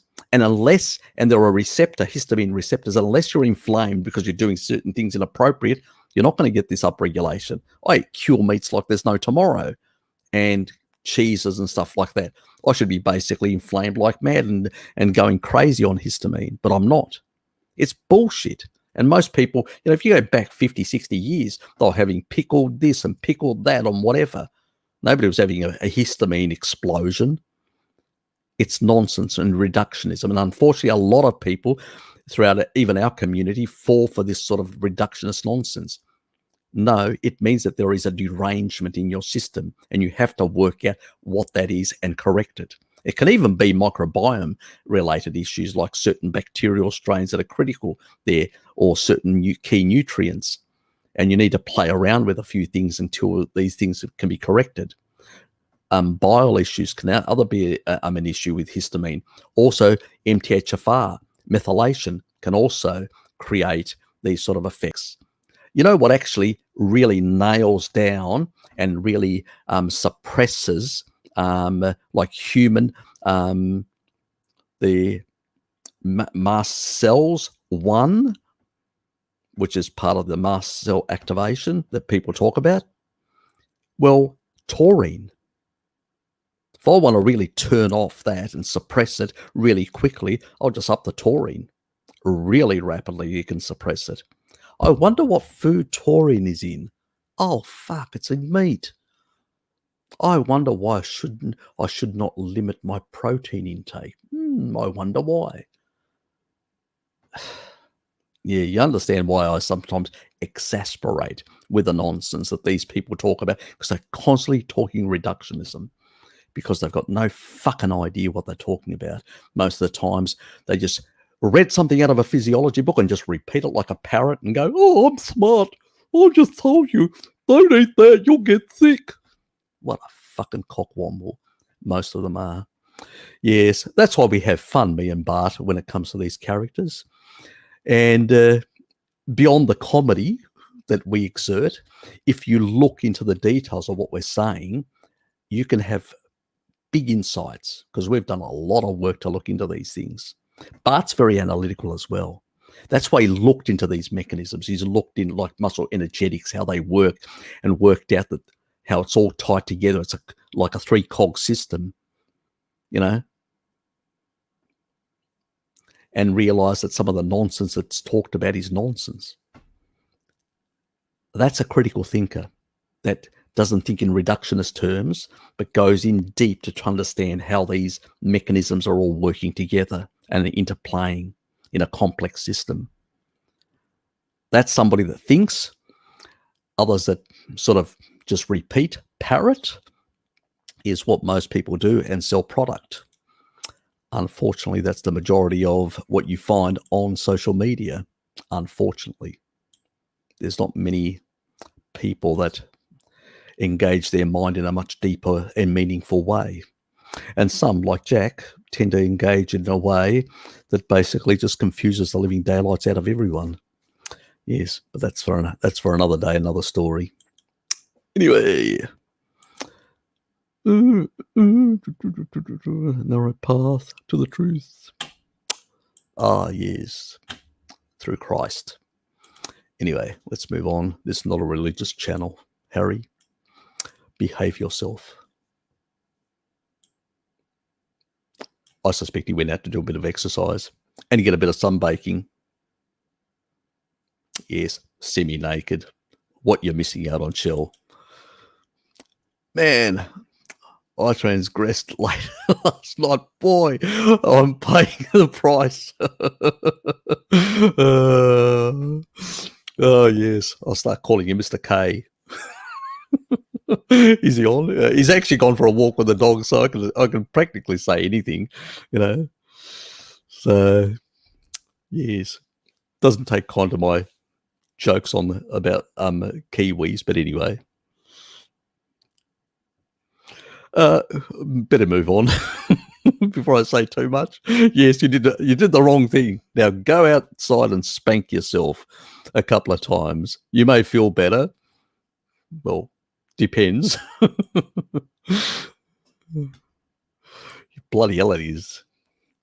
Yeah, I sort of myself had quite a few ciders and some shit at one birthday party, and then the next day my stomach was really angry with me. I hadn't felt that bad, and I can only remember partially because a long time ago, my bloating days when I was a carb-holic and used to drink like there was no tomorrow and eat all sorts of shit, and I'd be the next day so bloated and feeling like absolute crap. And I hadn't felt that for a long time ago. Oh, God, that was quite a few months back, but yes, wasn't an enjoyable experience, let's put it that way. I know how he feels.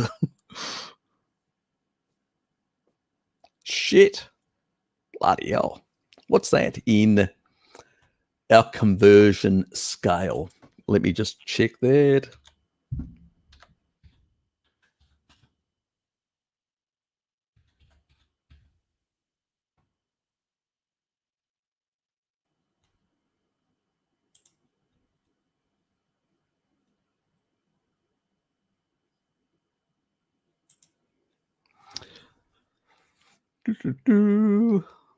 So 250. Shit, that's 13.9. Bloody hell. Someone give me the hemlock Porsche, please. I'm in type 1 diabetic, so it's rookie number compared to bloody hell. I've never been that high, even when I've cheated. I mean, the highest I was when I was cheated was 6.3, which is, let me just see what 6.3 is. 6.3 is 113.4. That's what I was when I cheated. But my normal thing is about 4.8. I showed Hello Kitty a number of times, even below that, but that's like the morning dawn effect, like sort of thing for me, which is 86.4. Actually, my dawn effect today on my last strip, I've run out of strips, it was 5. That was interesting. It was 90. But I did have a cheat yesterday at Salamanca. Ice cream. Yeah, I did cheat. Yes, and it went away from my normal in the 4 range up to 5. So, yeah, anyway. I was a bad boy. Did you hear that? She actually came around today and actually brought me a nice little treat. The Carnivore type. It's a cheese cake, but it's got sort of eggs, cheese, and cream. It's just those 3 ingredients, all Carnivore based. It's really nice. Yep, got it in the fridge. It's for later. I'm still trying to fully understand Tucker Goodman's position on PUFA, but I don't buy it because he thinks pork is a problem as well. Let me put it this way. When I heard Tucker some months back, he wasn't pointing to pork, Paul. Yeah, exactly that, Paul, the salad boy. But since he had a conversation with Salad Boy, he's been talking about pork. I think he got influenced by Mr. Salad Boy. Yes, by that cockwomble. I think that's what's happened, because before he just spoke about, pretty much about seed oils. That's where his focus was. pork is not a problem. How can pork be a problem? You know, even if you cook it for quite a few hours, you only get trace amounts, no different than you get from beef or anything else. Within the food matrix, it's protected. Plus, it's lower in deuterium. PUFA from seed oils is 255 parts per million, where you should be below 130. 130 is the cutoff line where olive oil is. Plus, then you've got some deuterium depletion, plus the sun, 19 parts per million per hour. If you're nearly semi-naked to get that amount. So, yeah, I'm trying to understand as well, because on the PUFA side, not an issue in terms of oxidation and stuff like that. On the other side, when it comes to deuterium, actually superior to all other land animals. And I'm going, where's the problem? Yes, unfortunately, it's to get that reductionist nose. All PUFA's bad. Reductionism. People just jump on their little bandwagons and they right away like mad. Yeah, it's crazy. What can one say? It's the reality of all that. Yes. Basically, it's a high stearic acid diet. So any carbs like croissants, French fries, etc. are fried in tallow. Brad Marshall has a similar view. Okay. The croissant diet. Okay, interesting. If you're just look, if you were taking long term, eating that sort of stuff is still high deuterium. It's still going to basically reduce your mitochondrial density, Bruce. So it's not a good idea. But is it better than the standard diet? Probably is. Is it some of the other diets out there? Probably is. How does it work? Well, stearic acid has a very high reverse electron transport in the mitochondria.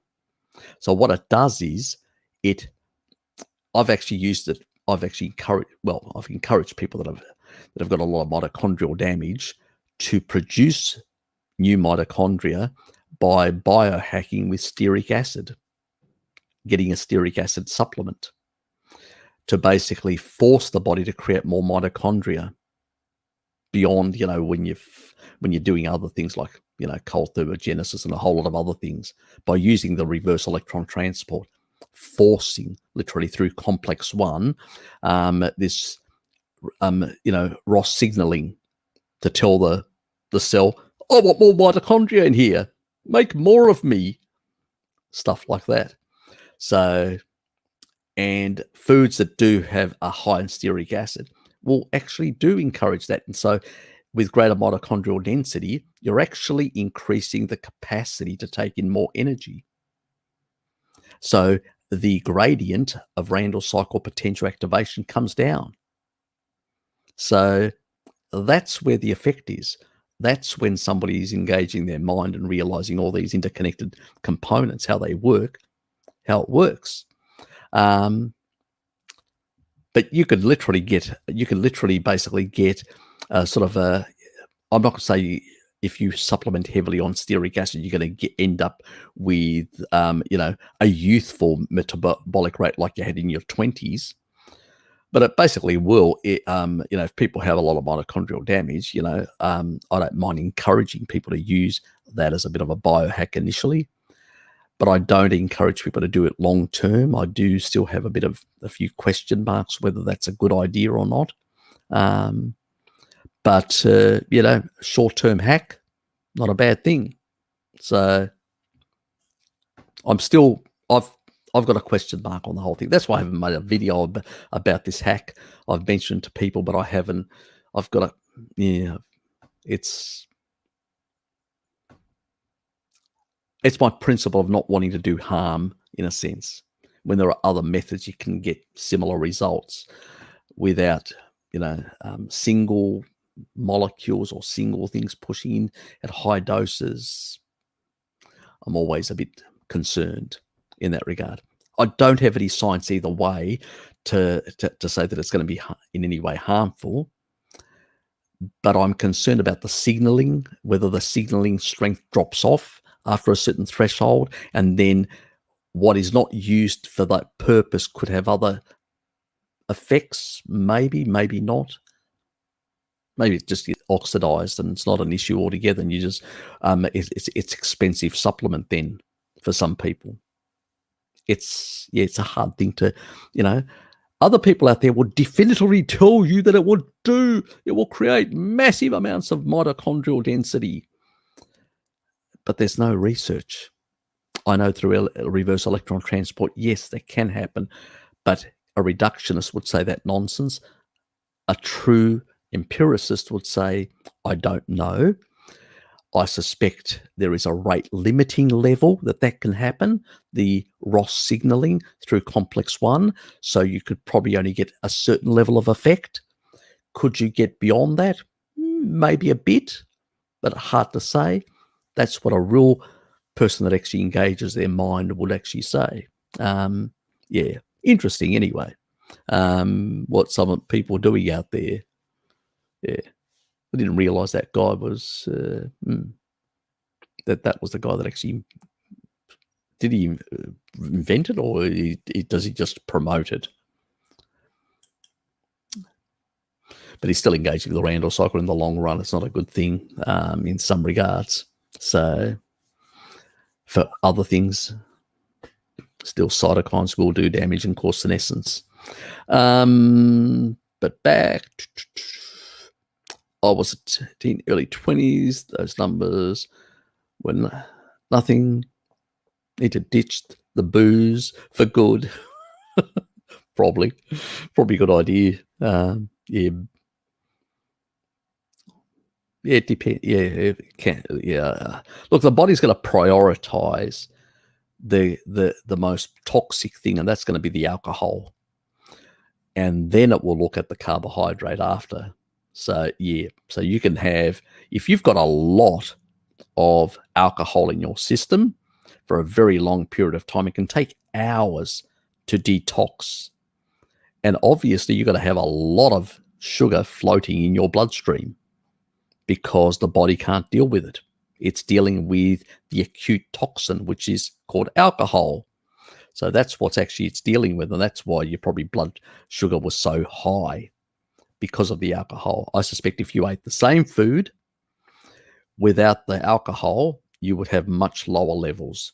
It's just basically the alcohol being prioritized and all that. You can speed it up with B vitamins. Remember the hack that I mentioned? A lot of B vitamins and choline that exports fat out. So a choline supplement and quite a lot of B vitamins. One, it'll relieve your hangover because it's eliminating the alcohol much faster and all that. But it also is dependent on the enzymes your genes can transcript. So if you're a fast metabolizer like I am, you can clear it much faster out of your system. If you're a slow, it'll take longer, but the B vitamins will still be required.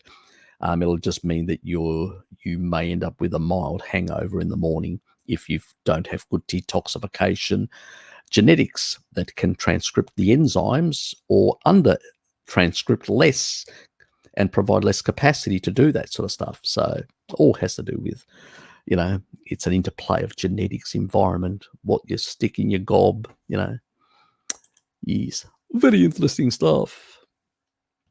Exactly. Cereals pretty good as well in terms of stem cell, creating new cells and stuff like that. So is fasting, so is exercise, so is a number of healthy activities to improve that side. For now, I'm just make a claim. I don't take cereal, but I do intend much at a later stage in my 60s. I probably will hedge my bet with it. Anyway, I started this journey 3+ years ago after I had food poisoning from some tacos. There you go. There's always a reason why people start investigating food or investigating things, It just doesn't happen accidentally. Most of us basically are out there just doing our jobs, just doing other things and all that. And all of a sudden something happens health-wise or otherwise and then we start wondering why, asking the question. Not everyone does. They'll run to the doctor and say, give me, and the doctor will say, take these drugs and you'll be fine. Some of us that are a bit more, will go away and try and find out why the hell it happened and what's happening. Yes. Yes. Yes.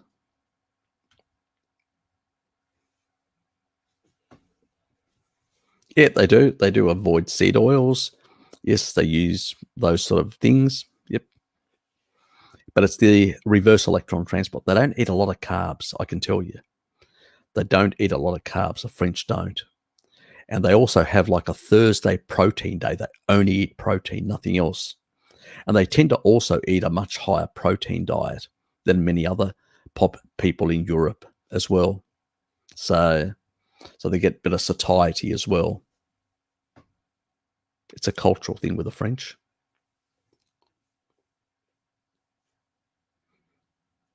Yes, that can really focus the mind, as one would say. Yes, like a gateway drug to carnivore. Yes, exactly. We should promote it like that.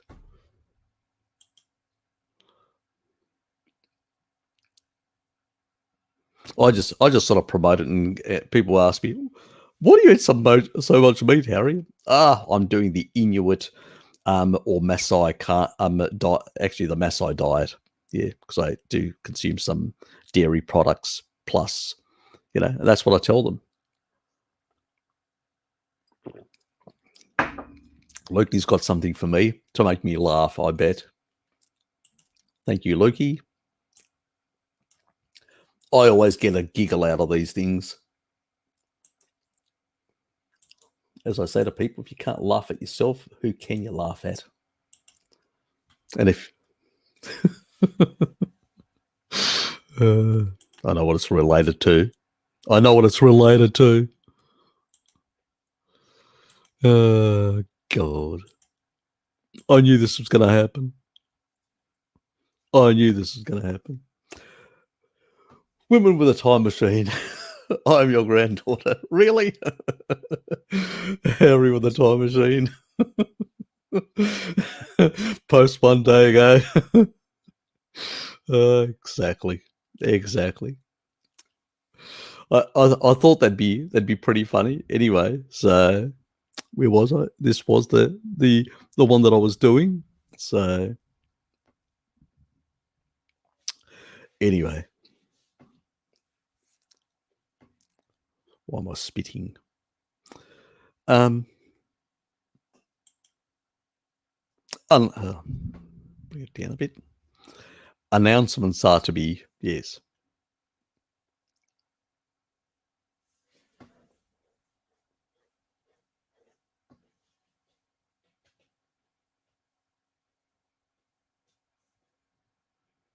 Yeah, it's a stem cell enhancer. There's a number of other things that actually do enhance, so just haven't gone through all of them. There is a video coming on that one as well. Keto. Isn't Stephanie? I think Stephanie's actually ketovore as well. My sister tends to be a bit as well. She does at the beginning of every year. She does the 1 month carnivore thing, and then she reverts back to ketovore type things. She does like things like avocados and things like that. So she consumes some of that sort of stuff, and I don't know why she wastes her money, but anyway, that's her money to do what she likes with, So is it possible to season a pan with animal fat? Yep, you can. A lot of people do it with like animal grease. So like bacon grease, they will basically season the pan with bacon grease. That's how it was done in the past. or tallow, or fat from beef. Or I know we used to use both pork from bacon and stuff like that, or we used to use from lamb. So the tallow from where the cooked, sort of rendered or whatever, and we used to basically then wipe it on the pan and stuff like that. So yes, you can. You don't need seed oils. Definitely not that toxic stuff. Yeah. Again, we used to do it one way, and then we got recommended another way. So yes, it's that sort of stuff, unfortunately. Yeah, look, at the end of the day, you have to be physically active. People in the past were much more physically active than they are today. And so they disengaged or disengaged at a very low gradient, the Randall cycle, and it didn't have the deleterious effects that it has today. Today, people eat way too much, and they also have a lot of processed food and trigger foods that actually exacerbates the problem, and they're more sedentary. People in the past used to work from dawn to dusk and would work physically hard. My father was a Boilermaker welder. He had big, massive muscles. Why? Because he was working very physically hard. When he worked in the shop, he was actually eating less than what he was as a Boilermaker welder, but he got fat. Why? Because he was less physically active. When you're serving customers, you're sort of standing there all day and all that. You're not doing the physical level of work. So you're not depleting massive amounts of glycogen to replace, both in the liver and in the muscle tissues. Does make a big damn difference, your physical activity. That's why athletes do really well. Well, they don't do really well. They don't become fat, basically. They're still causing glycation and all sorts of inflammation, but what is happening is they are repleting glycogen stores continuously. And so as a consequence, they only hit low-grade levels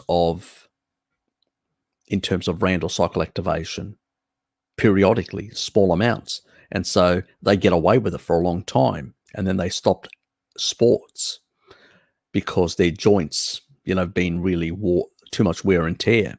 And at that point, they start fattening up. You take a look at every ex-Olympic or marathon runner or, whatever. They all become fat porkers in no time. And even when they've reduced the intake, because physical activity and the glycogen depletion isn't there happening anymore at the same rate.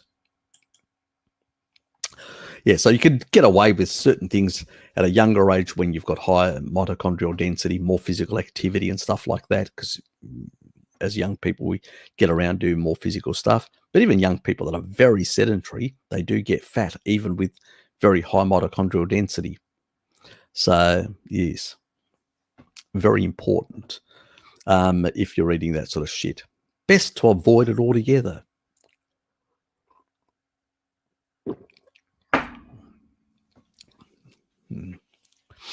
Anyway,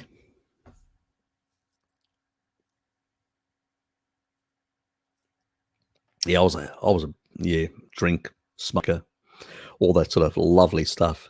Ate shit, smoked, and drank like there was no tomorrow.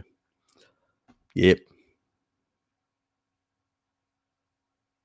Yeah, look, I've had lung issues and a lot of fibrotic tissue in my lungs, but it has come down, but slow. It hasn't been it's been a number of years it's taken to slowly, and the nutrition, all that.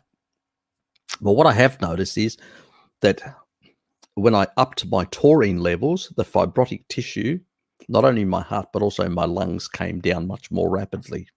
So the stuff, the amino acid in meat, or you can supplement a bit. I think you do, don't you, a bit?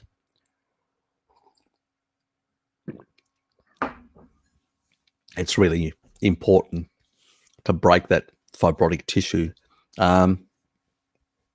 The other thing that I would do is high doses of alpha lipoic acid.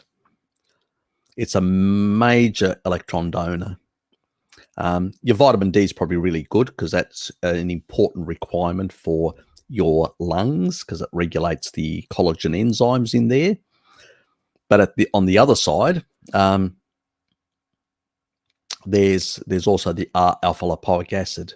So I'll send you a link of the one that I use. I'll message you that information. So yeah, because that's probably a really good one to use because it basically is a mastodon electron donor and it can really actually sort things out. Grounding is also good for that purpose, but sometimes, grounding sort of goes to all tissue. It sort of doesn't go to specific tissue. I find that alpha lipoic acid, stuff like that, will go to major tissues like heart, lungs, liver, the brain, and it seems the body will prioritize those, and more of it will go into those tissues. I don't know why. Don't ask me. No idea. It just happens that more of it ends up in those sort of tissues, which is a good thing because it means you can actually use it to repair those sort of tissues from the damage. So good. Taurine every night. Yep, that's good. Also for calming, GABA. Good. You get better sleep that way as well.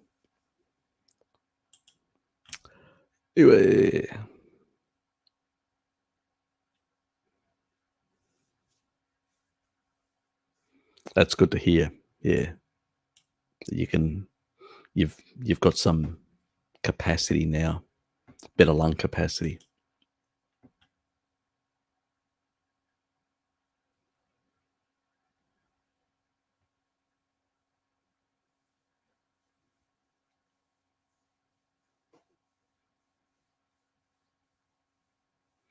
Yeah, you're pretty young to have a number of those issues. So important to look after yourself.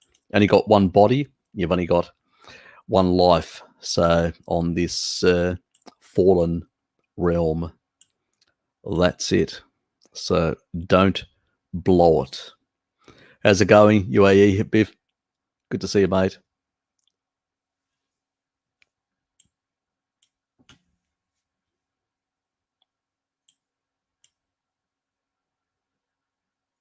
Ancestry for damaged sick organs, tribes would consume the... Yep, they did, actually. They did. That's true.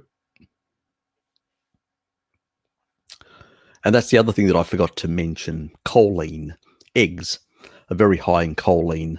Shell. Lung surfactant is made of saturated fat palmitate and choline. Very important for gas exchanges. So that can also help improve gas exchanges and lung functioning. So, but I suspect you're eating plenty of eggs and stuff like that, so you're pretty much fine on that front.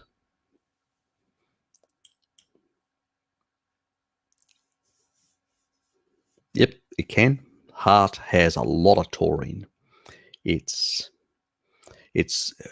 one of the aminos. The highest concentrations are in the heart muscle. That's how critically important it is. And it's probably the reason why the heart never gets, well, there is very rare cancers that can actually happen because it does play an antioxidant role as well. Very rare cancers can actually happen in heart muscle, but extremely rare. But taurine is a very potent, plays a very potent antioxidant role in there, keeping fibrotic tissue out of the way because the muscle's continually contracting like mad. So it's very easy to call, these sort of, its daily functioning can cause fibrotic, can cause some wear and tear. Well, taurine prevents that. It actually also prevents left ventricular hypertrophy. That means growth of the left ventricular, which is what happens to a lot of athletes who end up dying, having a heart attack while racing or whatever.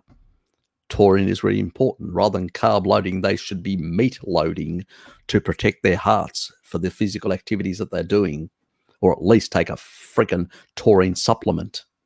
Somebody tell them. Yeah.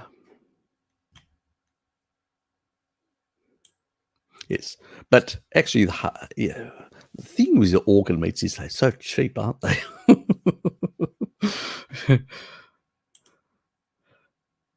Yeah.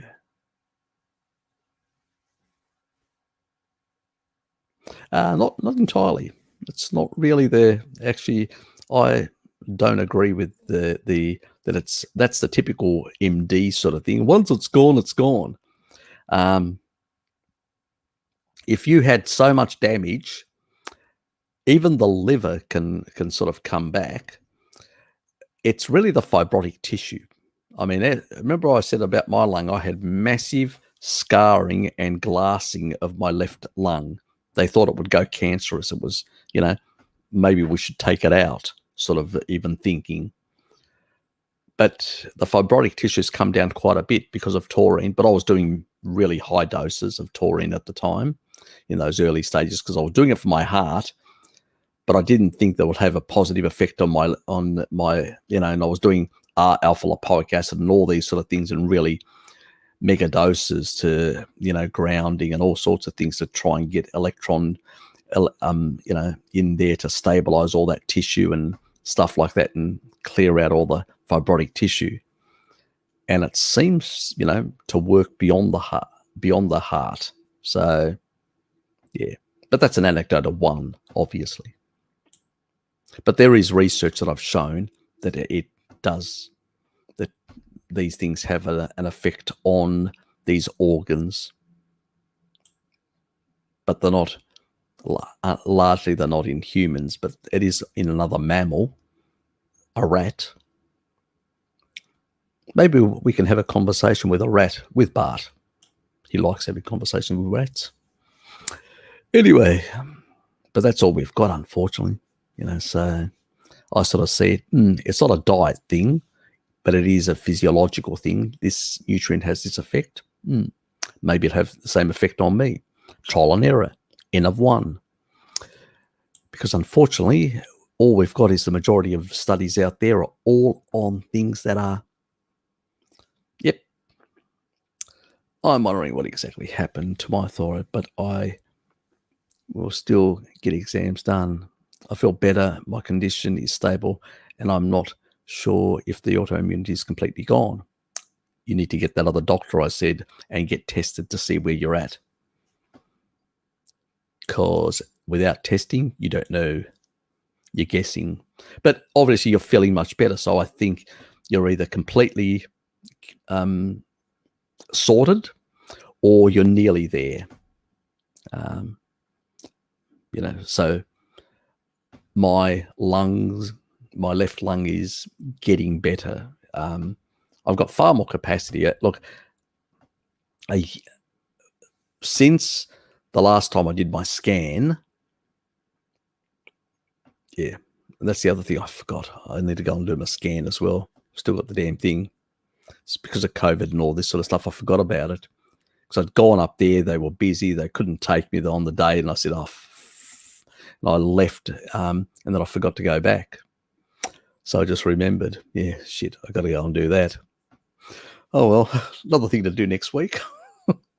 See if I can get an appointment or not. Maybe they've got a backlog now so big I'll have to wait for another bloody month or whatever. Anyway, bloody got myself to blame. I need to spank myself.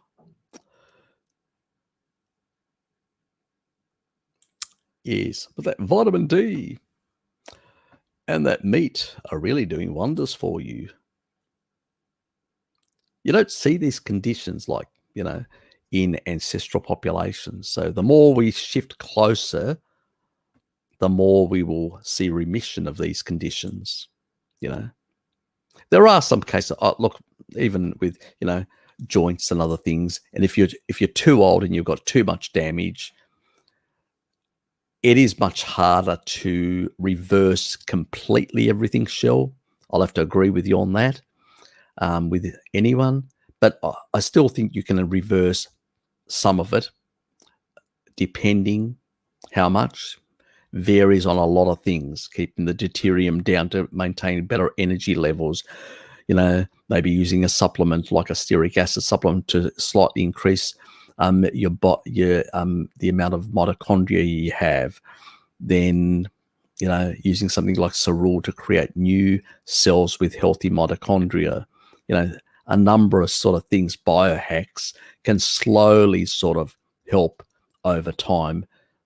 It's not a fast reversal because you're creating new damage as you're living, as you're getting older, and you're trying to basically fix the old stuff, and still you're having new stuff. Which, one thing that I'll agree with Ron Rosdale on this one, he has a saying, it's basically a fight between repair and damage wins in the end. And unfortunately, he's right. Damage will win in the end, but you can slow it down.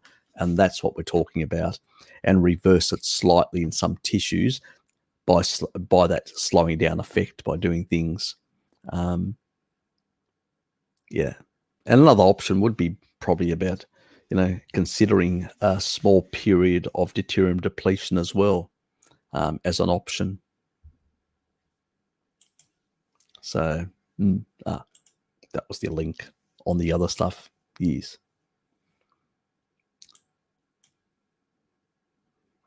Yep, I did there is a video with the fish and selenium. I've got something on iodine, don't I? I'm sure I do have. Or was it a live stream? I can't remember. Yeah. That's what happens when you go late to bed. You're not firing on all cylinders. See, that's the problem with too many Zoom sessions and many things. Yes. See what happens, Michelle? Harry loses his marbles. God, am I that behind this? God, I have to pick up my pace. Ugh.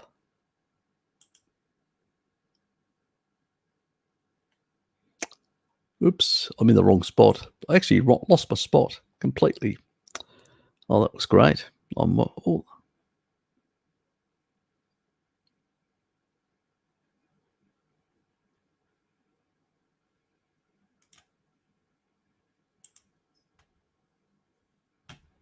Oops.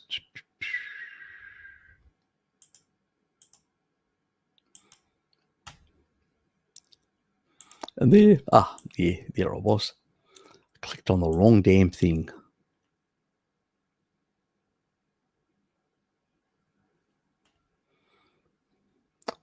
There was no quality control. It was a complete nutter. Yeah, I know. Ha ha.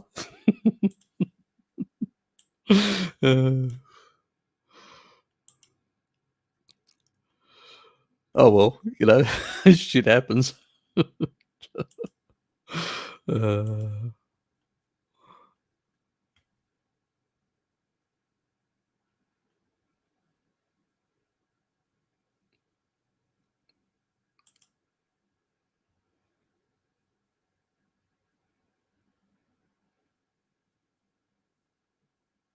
It still has oxalates, cacao. Just has slightly less. There is also cacao butter that actually has much less, but that's more like a treat. I know.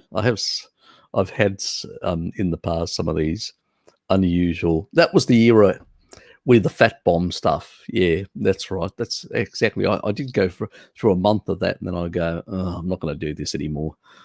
So yes, that was a sort of a ridiculous period. It was a month where I think I became an idiot for a month doing fat bombs, and then realizing, why am I doing this? Why am I wasting my money? And why am I bloody doing this? Yes. So, yes, I had one of those stupid moments. We all do.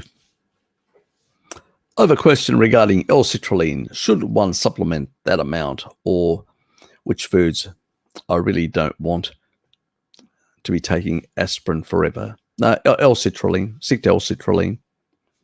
Well, the highest concentration of L-citrulline is in watermelon, but in the rind, the white part. I don't think you want to be eating the rind of watermelon. It doesn't really taste really nice.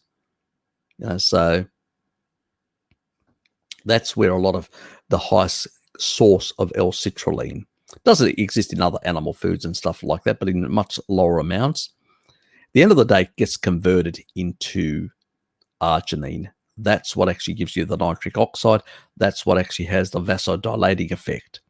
The reason we use L-citrulline rather than L-arginine is because the liver can be a bit of a hog and take up quite a bit of that arginine, and so can the brain. So we're trying to basically prevent those other tissues taking up the arginine supplement. It's not, because you're getting it from the meat, you don't really need it to supplement. And then you want to put this stuff, L-citrulline, into your bloodstream so you can actually have it converted into basically arginine, and from there to be converted to nitric oxide. So that's the trick, and that's why we're using it. And it's a safer option. And if you want to, let's say, have some hanky-panky time as well, you take it 30 minutes before the hanky-panky. Helps there as well. It's an alternative to Viagra. Anyway, let's move on before I say too much, as I usually do.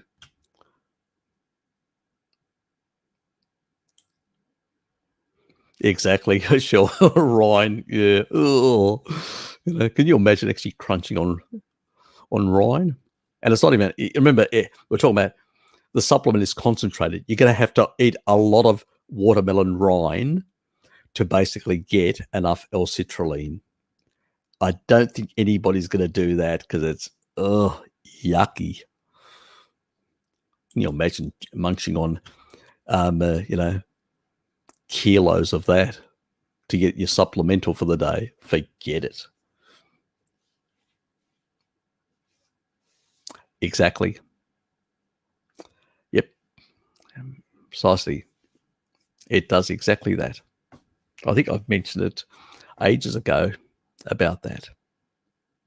But it varies, it doesn't knock everything down. Otherwise, you'd stop doing gas exchanges and a whole lot of other things. But it does have a paralyzing effect on them.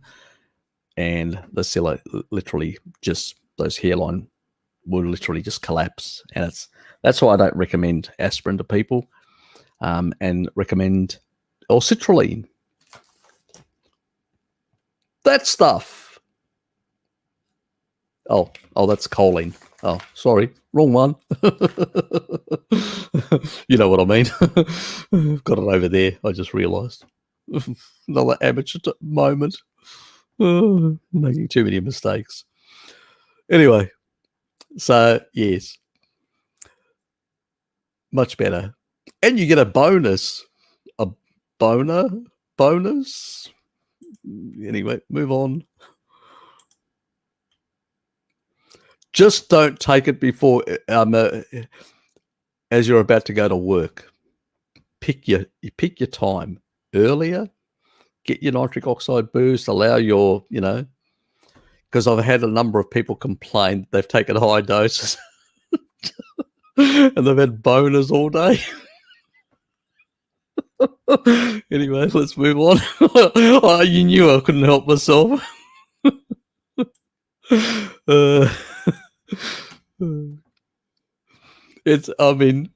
My next door neighbor, she was actually mentioning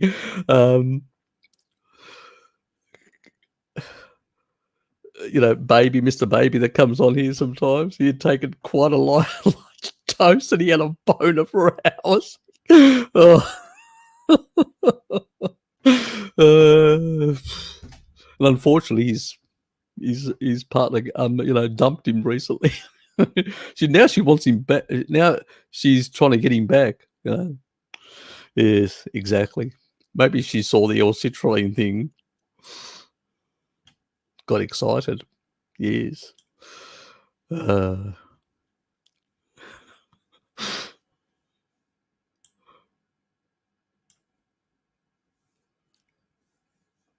I couldn't help myself, Shell.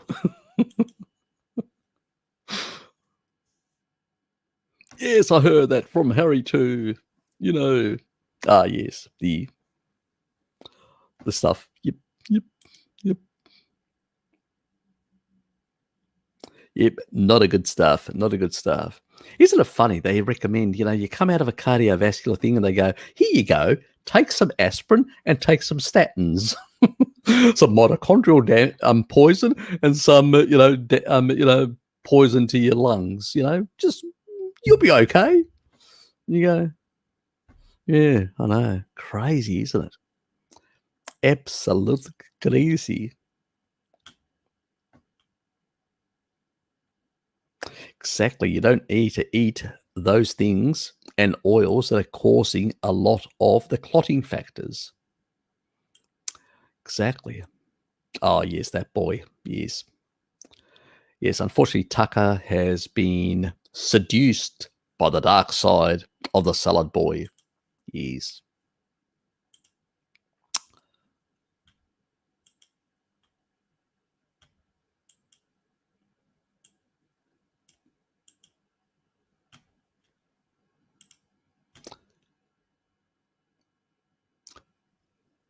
Very, very, yes. I hope you've, done your sort of your hail, whatever. I don't know what your faith is, but all those sort of things, incantations or whatever else, and you've given yourself a bit of a whipping, and maybe you'll feel better.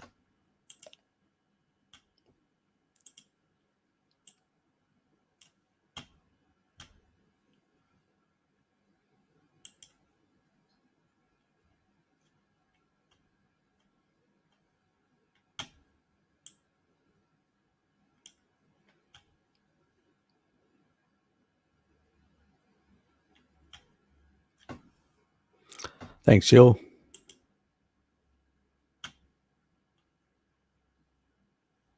Exactly. Tallow, beef fat, are very high in stearic acid. French know something, don't they? Wise people, very wise people, smart people. And they also have another saying, because they actually eat quite a lot of protein. They actually say like potatoes and stuff like that are for the pigs. If you ask an old lady, a French old lady, they say, "Oh, that's for pigs, not for humans." Yes, that's how they fatten their foie gras and stuff like that. Mm. Actually, anything. I, I have to say, I do occasionally fry stuff, and when I do, I use tallow. Sorry, lard. I love the flavor that you get.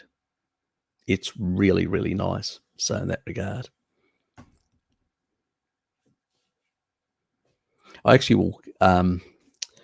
I did actually halloumi, which was 2 days ago, and I cooked the halloumi, and then I cooked a bit of lard in the fry pan, and I actually put the lard on top of the halloumi, and then I sprinkled some, just some rosemary on it. Really nice. Absolutely lovely. Gave it a really nice taste. I was surprised. You got to play with these things. Yep, Bart, Pim. That's why I've got them on my featured. That's why they've got me on their featured. Um, that's why we're pretty close, because they understand this stuff. Fortunately, I wish more people did. It would there'd be more people that would be helped, because too many people are suffering too many problems due to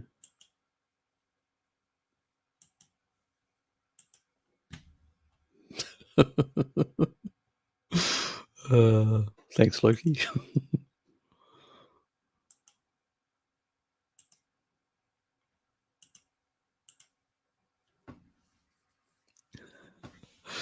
Harry's scheduling stream and Zoom calls.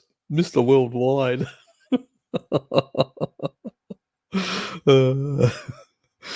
I love it. I love it.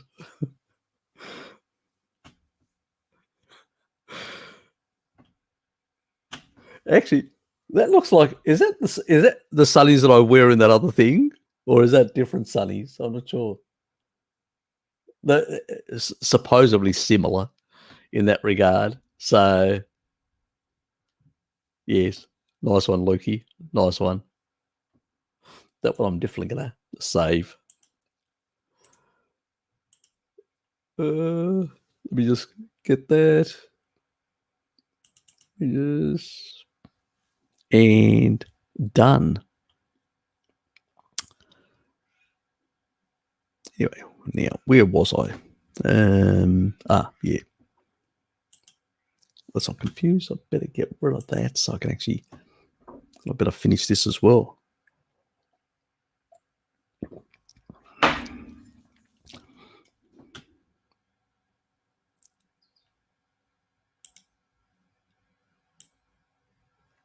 Don't forget to hit the like button, please.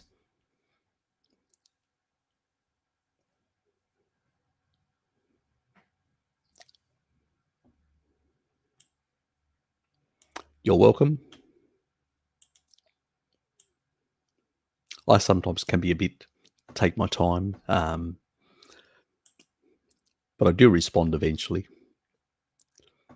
Sometimes I do miss. I haven't actually gone through. I need to go through my comments as well because sometimes I've missed quite a few comments because there's other things that have happened in my life and I haven't done anything and looked at. And then I've responded to later ones. Somebody actually, I think, said to me, "Oh, you've responded to this one, but you missed all my other ones." So yeah, I will go back and sort of I do it once a month. I'll go back and trawl through my comments. I'll bring up my history and trawl through my comments and go, "Oh, did I actually look at this? Did I answer this one?" And so I go through and answer the ones that I've missed eventually at some point.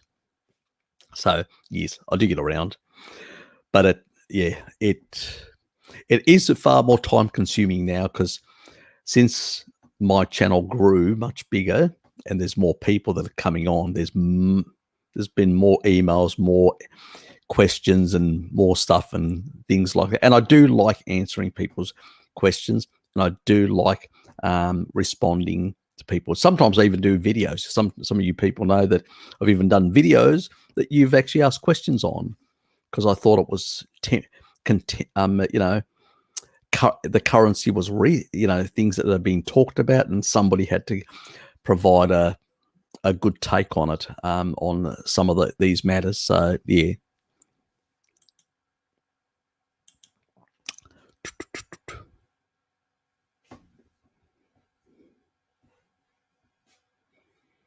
Yeah, that would actually be a good thing. It actually would be a good thing. In the COVID period, I did 3 resets. I did 2 wet fasts, which were basically 3 days, 4 days, and the recent one that I did which was a dry fast for 3.5 days. That was pretty hard compared to the other 2. But once I got into the second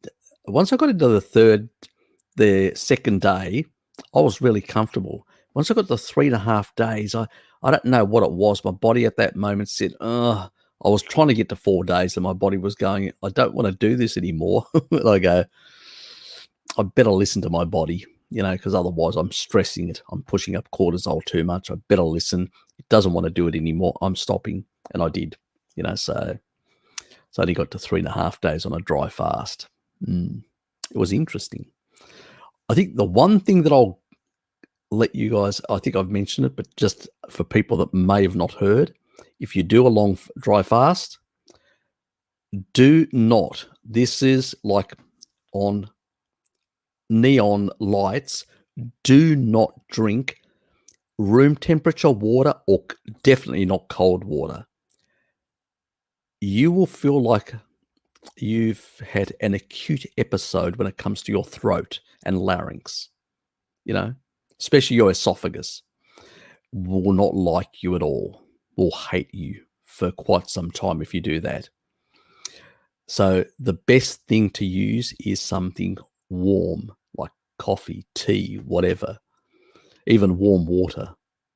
Do not use cold. You will, yes, be shocked and horrified of the effect.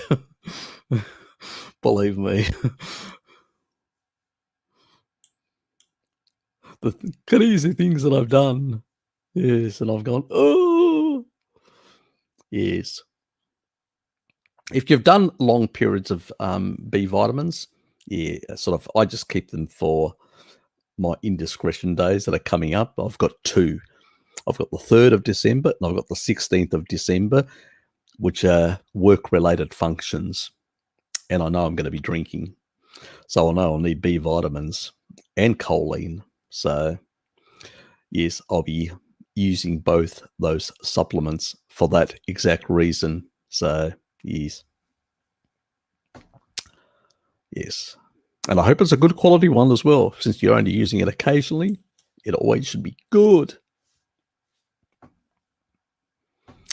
I'm not as consistent as you. My dad's every day, 4 to 5 eggs every single day. I just can't do it. I don't know why, I just can't.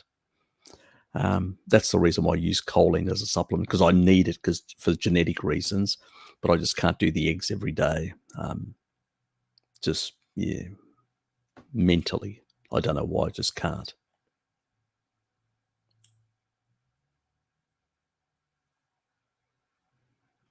What is it doing? Stop doing this. StreamYard just ran amok again. Yes.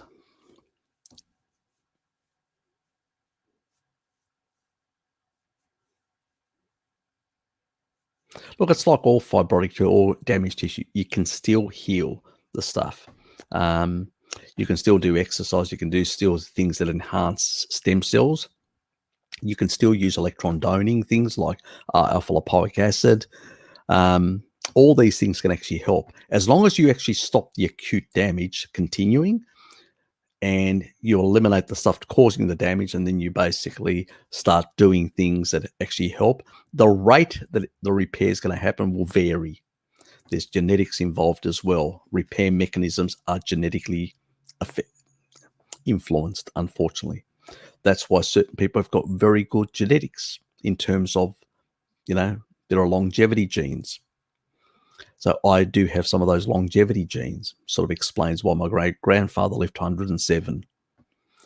But there is that factor. But still, I still managed to get cardiovascular disease at 44. Again,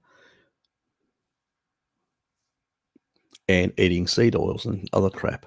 So all these things, there's only so much the body can actually, there's a rate limiting. So many enzymes, so many things that can be done per second. And if you exceed the threshold that the body can actually, you're going to cause damage in everyone. The level of damage. So if I drink the same quantity with somebody else who's got different detox capacity, I will sustain less damage than that person, but I will still sustain damage and deplete certain nutrients. And maybe if we get to the same level of depletion, my capacity to do what genetically I'm able to will also decline similar to that person, and we end up with similar levels of damage. So there is genetics, and then there's the thresholds, and then after that, the damage is equal, the dose dependence effect.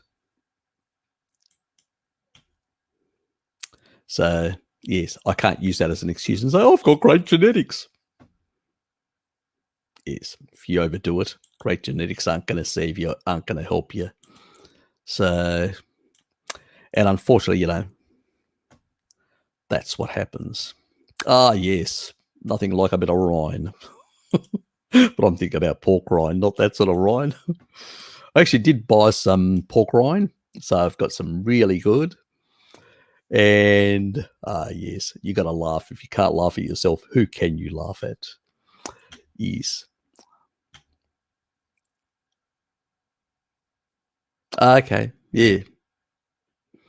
Yeah. Sort of. I came across some study, and then I go, oh, interesting. Oh, shit. Yeah. So I was looking for other things, and I came across it. So it was just sheer accident. Um, Problem is, at the time, I didn't have the capacity to download it because it was one of those behind a paywall and all that, and couldn't get access to it. So probably should search for it again and use that other method, which we won't go into, to get access to it. I actually should also check the thing that I subscribe to, the academia site, so see whether they've got access to it. I may be able to get a free for fair use thing, which would be nice. So I'll see what I can do. Ah, yes, very much.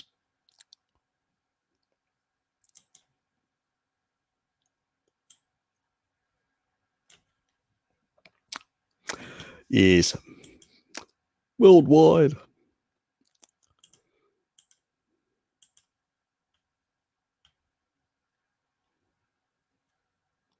Thanks, mate. You're welcome. Now, why did I do that? Clicked on the wrong thing. Stop. Please stop. Don't do that. Nearly knocked myself out. I've done that before as well. You know, I do have my amateur moments. Hello, Kitty. Are you back from exercising? I found apple, pear, and ginger kombucha drink. Where the freaking hell? You're sharing, aren't you? I do love you. You're sharing, aren't you?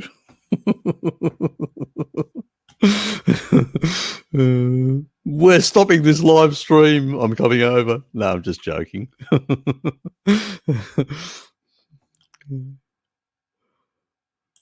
Oops. Hit the wrong button again. Stop doing that, StreamYard. Damn, it drives me up the wall.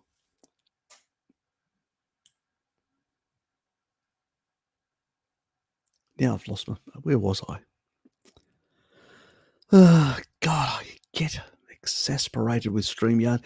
Why can't they fix this damn problem?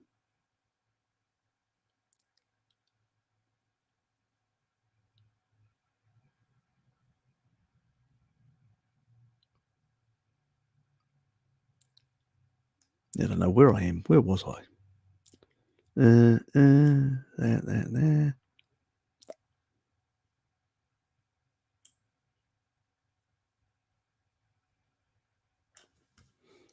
Yeah, it's just driving me mad.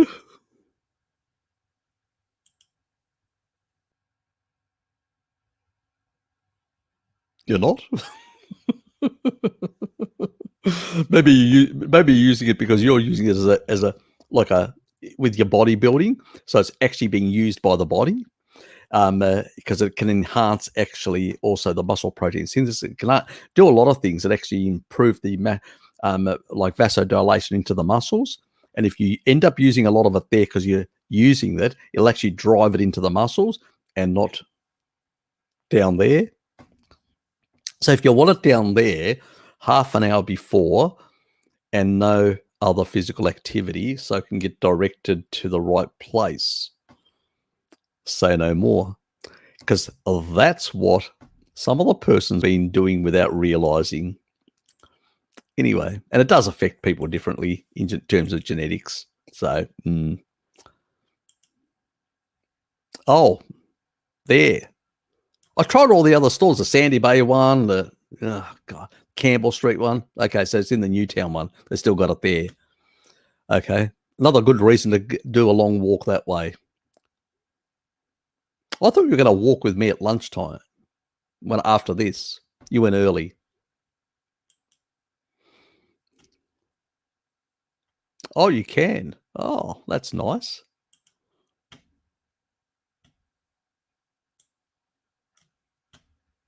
I need to get more. I'm not surprised. Hey, first I get my lot, and then you can get yours, whatever remains. whatever we can carry out of the place. God. Oh no. Oh, did you? Yeah. Okay. I have to order that other stuff. Remember the link that Sean sent. So yeah, I forgot to send you the damn link. I'll send it before we go. Okay, so we'll sort something out. Yeah, you're looking pretty good, mate. You're looking pretty good. So I wouldn't be too worried. Am I at the bottom? God, how did I make it to the bottom? Did I cheat? Did I miss anybody's questions? I don't think so. Yes, yes. That's surprising. It's a shock. It is a shock. Oh, okay. No need to fight. Okay, good. So I don't need to bring my stick. I don't need to be ruthless about it. Nah, so okay. Pushy. He's winning. Quick. Lukey. We've still got 15 minutes to go. Do people realise that? Is that L-citrulline to be taken forever? I can tell you I'll be taking it. And upping the dose in old age.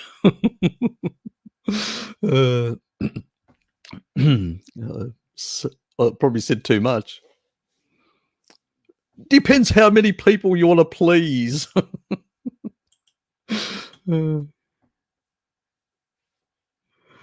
Yeah, I've got my backpack and I've got some other stuff that I'm going to take with me. I'm not going just like that. Don't you worry yourself.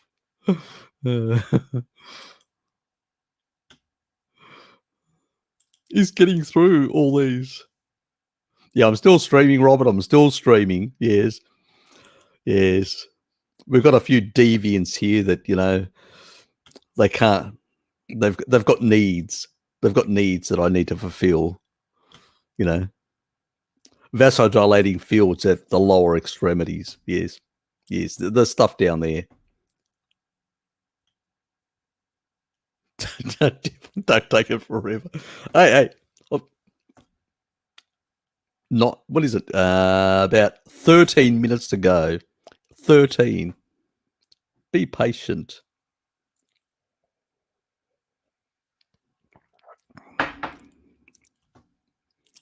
Better get back onto it. Dropped out of class for a bit. Just jump back on this stream. I think that to pull Jacob's Khan is you know what I mean. Yes, I do. Yes, fathered a lot of kids throughout the world, apparently. Yes. No wonder there's so many people called Khan nowadays. He must have had L-citrulline.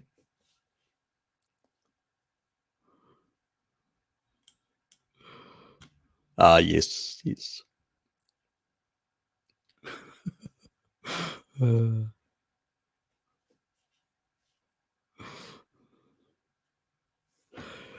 You're getting in your dose.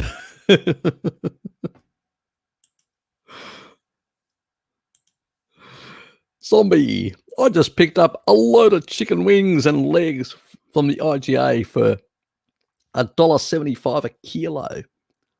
Used by tomorrow. How should I cook it? I'm bored. Okay. With just grilled and spiced. Yeah, why not? Yeah, there's nothing wrong with that.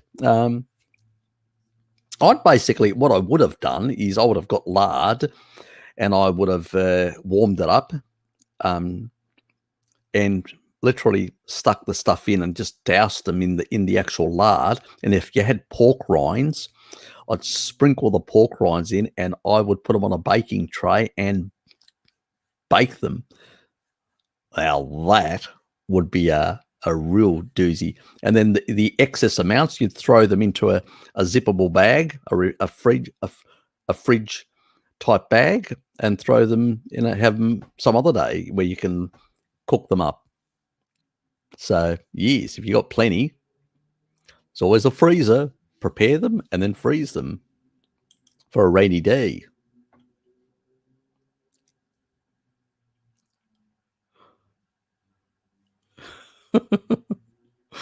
Oh well. It can be like that. It can be like that when it comes to elsewhere. Cook with curry.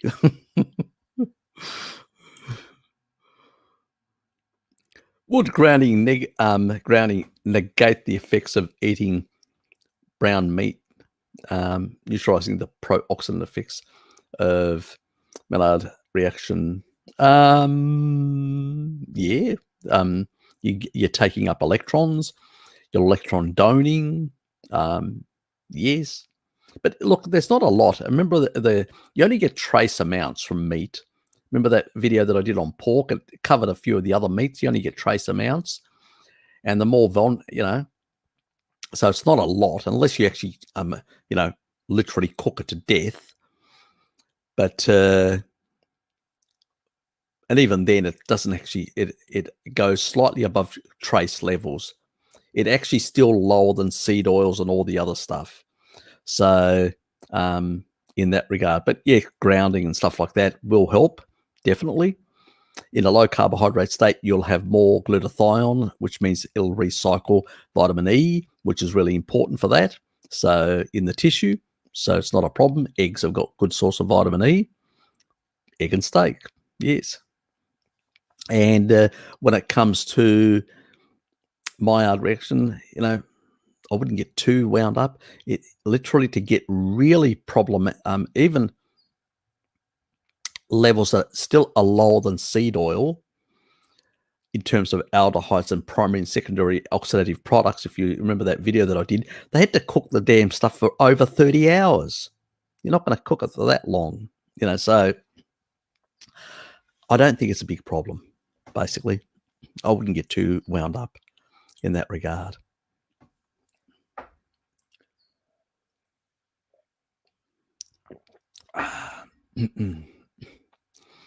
Damn, I got the skin off that, or the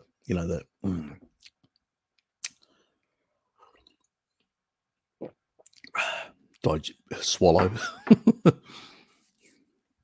slithering down my throat slowly.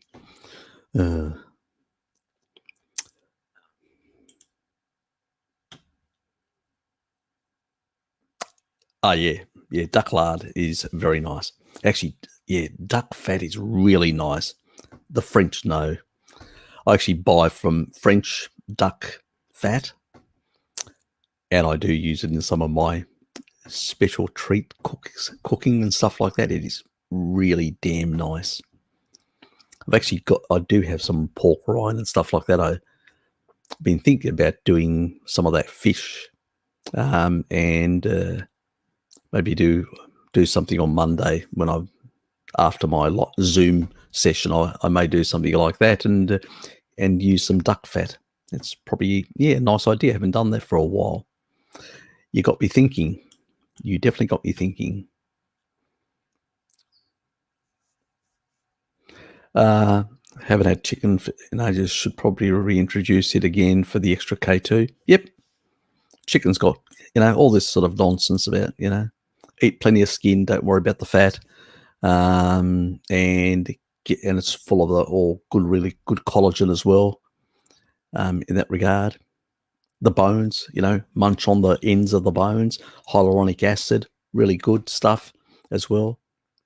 I sometimes eat some of the bones completely, or nearly, my teeth are very firm. They crunch right through. People see me at work and they go, "You eating bones, Harry?" Yep. if they tried something like that, they on a broccoli leaf would probably basically chip a bone, a tooth bone. Oh God, yeah, lack of sleep. I'm going to start cooking with animal fats through more often. The flavors are fantastic, Robert. You don't know what you're missing. The flavors are absolutely fantastic. I make little soups and egg soups and stuff like that and put certain animal fats in. They really improve the taste quality. You know, these old cooks that used to cook with this sort of stuff, they used to grease their pans with this sort of stuff. They really knew how to bring out the flavor in foods. We've really lost that tradition. Um, yeah, we've really just lost it in that regard. We eat things in a very boring way. Even some people are using, some of the actual packing. I mean, Gary was actually telling me how he was using it, packing the actual. He did with the rosemary and cooked his meat and really thick stuff on both sides with packed pepper, salt and rosemary, and allow it to sort of seep in, and then cooked it, and it took those flavors that was soft and had really those beautiful rosemary, peppery type flavors. And his guest said, "Oh no, it was Dom. Sorry, Dom." And Dom said it was the best. His friend said it was the best meal that they ever had. And I said, just because you're a carnivore, you can spice things up. You can use some of this sort of stuff and also combine it with some beautiful fats, and you can really make some tasty stuff. Why not? So I'm a foodie. It's probably why I love food too much. But if I'm going to eat, I want to eat things that taste nice as well. That are healthy for you, but also taste nice. Now, the health aspect is but yeah, before that, yeah, mostly dairy, yep, and horse meat.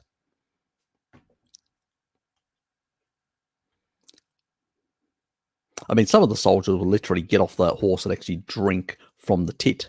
So yes, they probably didn't get enough from their mum. Deprived because they were always on warfare.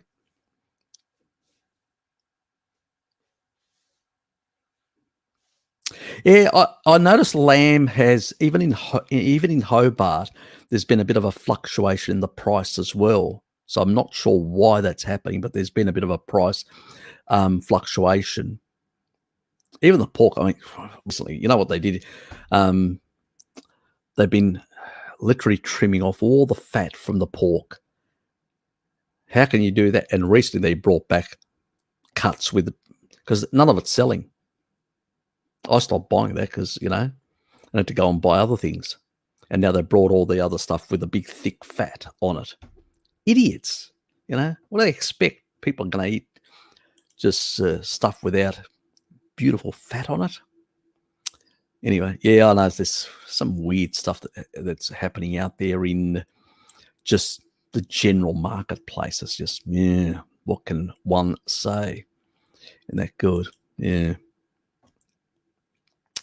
Very much so. What I think Bart seems to think it's not a huge issue. Nah, exactly, and he's right. Look, if you go and check the one that I did on the poo for cooking, I can't remember which. Let me see if I can remind myself which one it is.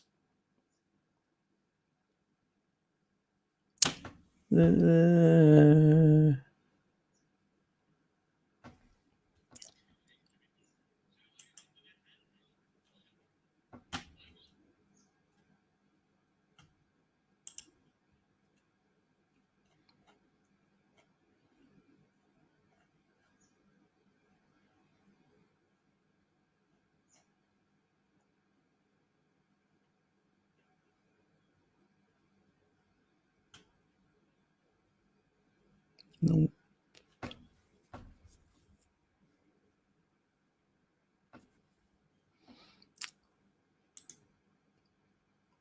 I think it's this one.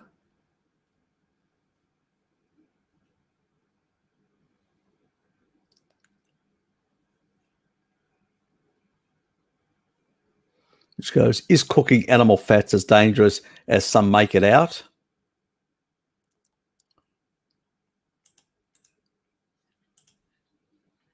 I think I cover that point in this one right here. So I'll pop that in.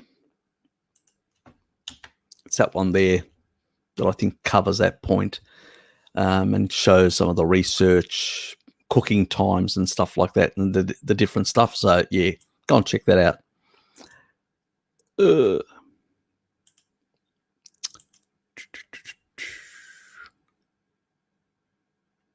Yep. Yeah, pretty much it was.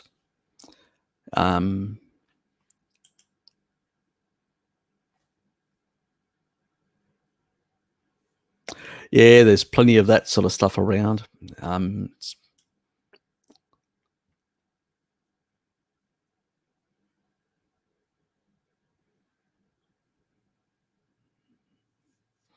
Yeah, exactly.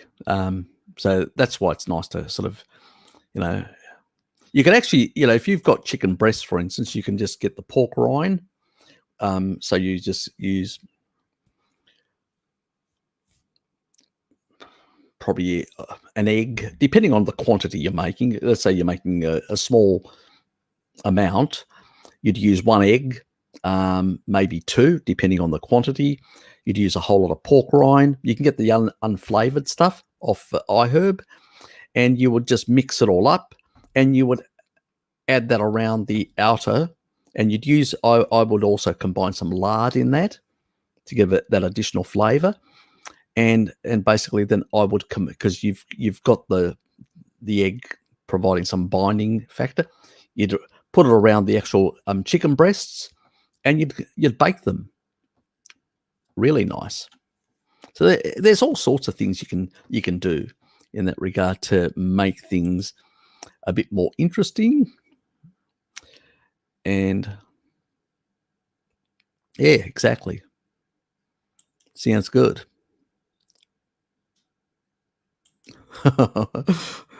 Sounds like a Hello Kitty. She has similar issues sometimes.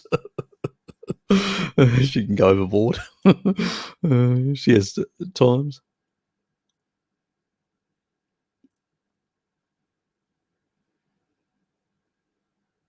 Yeah, I know. Yeah, I know. I had to one day, because I'd walked in, I noticed, and I went just for the rashes myself. I usually get mine from IGA, but sometimes I do get from Woolies because it's local Tasmanian, and down here you can't actually put them in pens anymore. So they're pretty much, even though they don't say, it doesn't really matter the difference. There's whether it's, the only issue is about the organic sort of side and stuff like that. So there's not much difference as long as it's Tasmanian. If it's from interstate, I won't buy it. But yeah, they for the life of me, why they would do that is beyond me. You know me too well. They used to call me the Hoover. You know what a Hoover is? Basically, it's a vacuum cleaner that just vacuums all the food away. I used to be a Hoover. Before I got enough protein to get satiety, I was a big fucking Hoover. So yes, I definitely love food. And yeah, a lot of people can. Even when I stress, even worse, God, do I eat when I stress. So where other people just don't. Like this person starves herself when she stresses. Yeah, exactly. Everybody's got their little thing.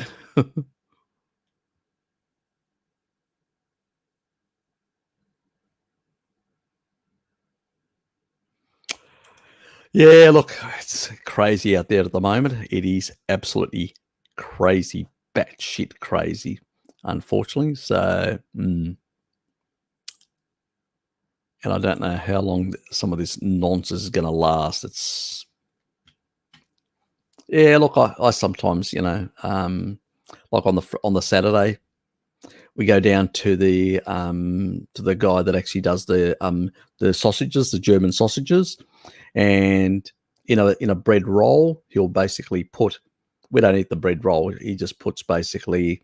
I ask for onions and basically a sausage, a pork sausage, and then he'll put mustard, which is German mustard. It's really nice, the German mustard, the flavour. And pretty much I just open up the roll like that, and I just basically eat physically. I mean, just the actual pork, and I'll actually eat some of the onion, and then I'll throw away the bread part. So because you've got to have something to carry it in, so to speak. But yeah, that's what I do, and I really don't mind a bit of. I don't mind a bit of onion. Never have, So, but it's not something that it's only on my Saturday that I will venture into some of that sort of stuff. Yeah, mushrooms as well. The gorgonzola sauce that my brother Sean makes with mushrooms, that is really nice. Absolutely nice. I should get the recipe off from him. It's cream and mushroom and some herbs and spices, which I don't know exactly what he puts in, but I'll ask him. I think that is a really nice mushroom sauce. We should send it to Bart. Or send it to Pim. Let Pim know. She'll make it and force him to have it. I'm not eating that stuff. I'm not eating fungi. He's funny like that.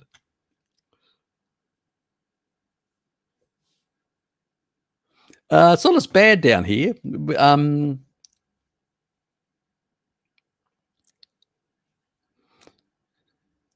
Gardens of Babylon, hydroponic vegan hanging. You mean the Tower of Destruction of Babylon? That one, the veganerized tower. Yes, of the hermetically post-human city. Yes, that one. Yes, hope it never happens. Basically, but it is worrying, all the sort of shit that's happening out there. HD. Yes, very much.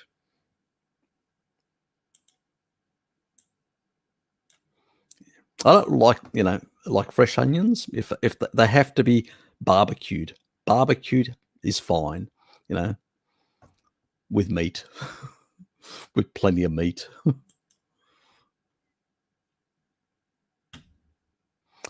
Should ask the Mongols. It's got a different consistency. It's a tougher type thing. But they do boil it. I know they do boil it. Depends which part of the meat as well, because it's quite lean in some regards. So, but there are fattier parts, especially around the organs. So they usually, people that do eat it, they do combine it with some organs as well, in that traditionally.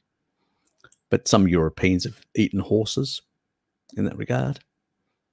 But you have to cook it for longer, and usually what they do is they boil it, so it'll be before it gets roasted. If you're going to roast it, you do it like my father does it, where he actually puts in large pieces of bony type, the more fibrous stuff, and he'll just boil it and then once it's boiled and softened, then he'll basically put it in the oven and to get that color, and it becomes softer that way. So you have to do it that way. Otherwise, it's way tougher.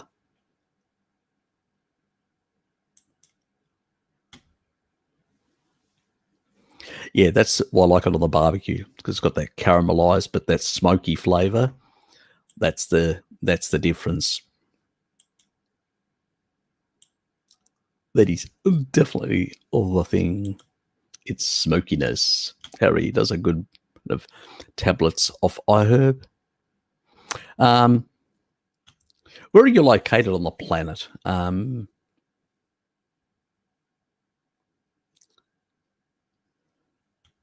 let me know where you're located on the planet, specific location.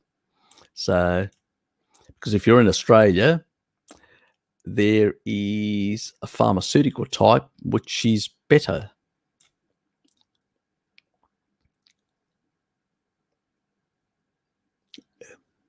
You don't like raw oysters? I love raw oysters with lemon juice. Anyway.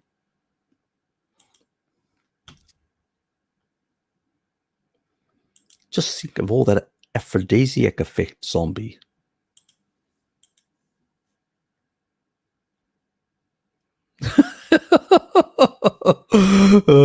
Usually the cat wouldn't touch the oysters.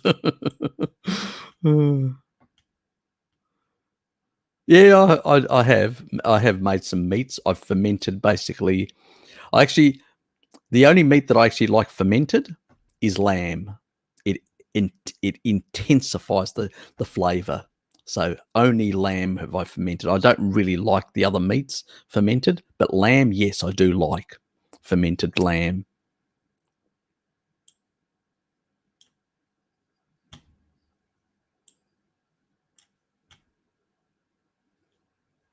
It's just got a richer flavor. Yes, I think everybody loves the caramelized effect. Yips. You're doing Carnivore wrong.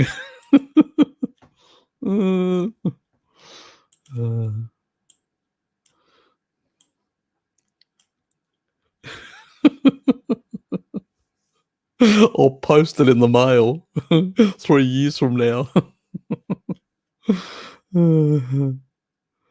Yeah, I eat pickles as well. Cucumber pickles. Yeah, it's well, occasionally, not on a regular basis, but yeah. Natural trans fatty acids found in ruminant meats and milk. It's great. CLA, conjugated linoleic acid, which is really actually has some positive stuff. Not all trans fats are bad. Okay. Wait there.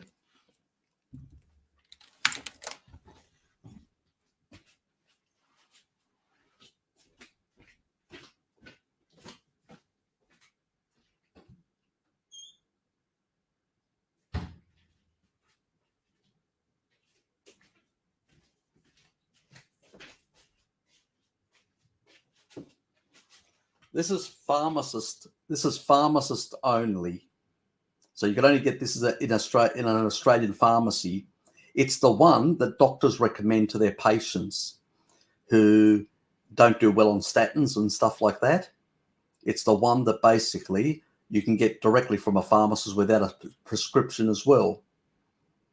And it's also it's TGA approved for efficacy. So this is not a supplement. This is actually a pharmacist grade quality tested that it basically has the right amount of niacin in it in the form of nicotinic acid, which is what niacin is. And basically has 250. So you snap it in half and you have 125 and enjoy the flush. I do. So that's the one there. So take a snapshot of that from this video and then show the pharmacist and say, do you sell that or can you source that? Most big pharmacists will be able to get it. They'll have it on their list and be able to provide it. So this is an Australian government approved and the quality is guaranteed. It's not like regular, where you have to buy an expensive supplement to be certain that the amount is exactly what is said. So that's basically it. You're welcome. I noticed you. Yeah. So that's the stuff you get in this, because I'm certain I've done the research on it. So it's not an issue. Get the neighbours. Do it late at night when nobody's around so you don't have problems.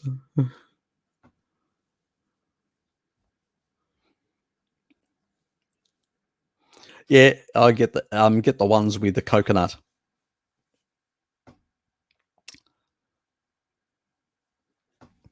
Also, you can have it with cream, or some dairy product. I sometimes will have midday, and then I'll have some brie, which is very fatty. So there's like shitloads of fat going in with it for good absorption, because you do need bile salts as well to absorb vitamin D. So very important that you've got a good functioning gallbladder. If you don't have a good functioning gallbladder, you should basically consider liposomal. On iHerb, there is liposomal, which is in a lipid nanoparticle. It's 25 nanometers, very small. And in that, it's basically a fat. It's a fat, cylindrical fat thing made of fat. So these liposomals, but they're very small, and they've got vitamin D in it, and that can actually be absorbed in through the chylomicrons and into your system. So even if you've got problems of malabsorption because gallbladder issues or whatever, that's another option for winter using the liposomal form. Or you can add bile salts if you want to, if you're doing that. So that's another way with the standard sort of stuff. So you save yourself money rather than buying the liposomal. But there are cases where some people have issues where they have to go liposomal, especially if they've done some of those alterations to their gastric system, where they've done surgical alterations to lose weight in the past, and they may have malabsorption issues, so they need to go to the liposomal way. So it depends on the circumstance of people as well. Yes. Definitely turn up, and we discuss anything. Anything goes, as long as people are respectful to each other. But anything goes, and we're not censored. We don't have the censorship board of Google. Yes.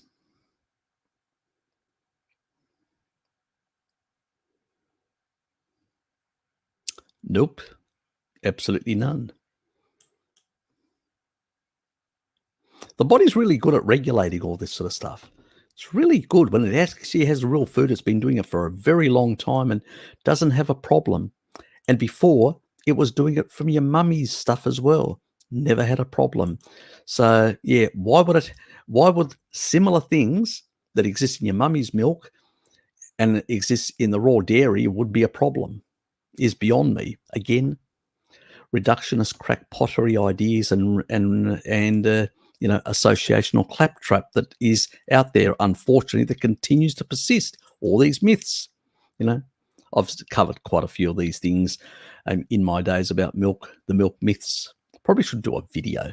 So it's all in my chats with Bart, where I talk about some of this sort of stuff and a few other things, and it's all over the place. So I probably should I have done some videos on the milk and some issues about milk, but I probably should do a comprehensive one at some stage. Yes, another thing to add to my list. Even if we stray into occasional vegetable territory, as long as we don't pull a Paul Saladino and go full fuckery. Yeah, exactly. Yeah, he's literally gone off the reservation, completely and utterly off the reservation. Look, as I've always said, none of these plants are basically optimal. But we live in a real world, and sometimes we want to treat ourselves with some stuff. We want to add some flavor or whatever. Even spices, are they necessary? Nope. But I like I like pepper on my stuff, and I bet Bart does as well, and many others. So we're not ideological like the vegans, where we still live in a real world and all that. We try to mitigate as much as possible the most deleterious and worst aspects of the modern food environment. But we don't become ideologically completely deranged in that regard. Now, if somebody wants to do really puritanically, fine, I've got no problems. Go ahead. Power to you. But I'm not going to go that far. I'm going to stay about 95%, and I'm going to enjoy some of these other things. So, yeah, you're welcome, mate. So Jared's happy. He's got his solution. Richard, you're late. Did you sleep in? You must have slept in. You're welcome, Lukey.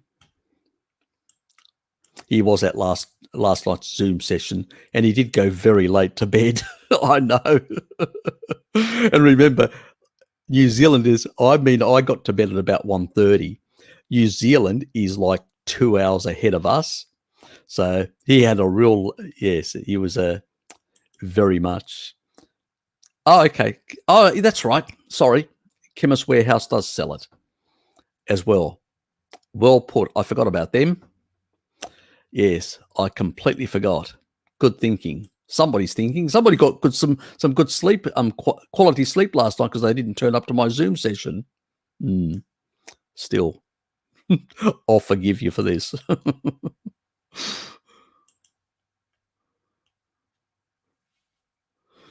Yeah, pretty much. Yes, very, very much in that regard.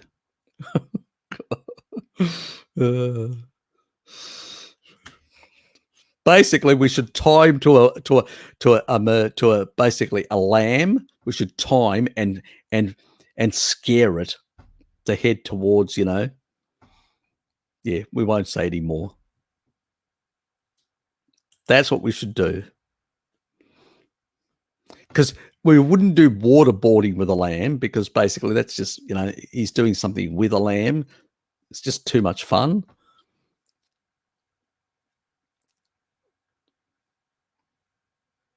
Yep. Fair enough. You've been using it.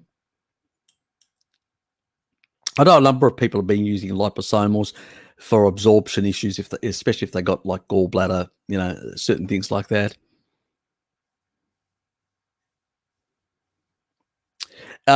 In the traditional way, it would have been like the Hadza. It's within the honeycomb, so they eat the honeycomb with that, and it's seasonal as well. So it's not all year round; it's seasonal within the honeycomb. And if you look at the composition of the honeycomb, and you look at the actual amount of protein and fat in it, it actually, in off season, it actually has less honey, and it actually ends up being low carbohydrate, or at worst, it becomes like paleo-esque, slight. It's definitely not going to engage the Randall cycle if you have a small bit of that, as they usually break it off the hundreds of people, and they were just handing it amongst them, just having small amounts. That's what they would have had in nature, not these highly processed massive amounts and slopping 100 grams. No. And the composition, you have to look at the honeycomb. Go and check the composition. Anybody Google honeycomb composition and look at the actual protein, fat to sugar ratio. You'll be surprised. So it's definitely not the sort of stuff that he's talking about. But when it comes to basically, and it's seasonal, yes, I laugh about those sort of things as well. So there's a lot of nonsense out there. And let's not forget the Maasai that don't touch any of that stuff have longer longevity than the Hadza, actually, and are healthier, as Mary pointed out. G'day, Bruce. Has a nice horse dish. Okay. Interesting.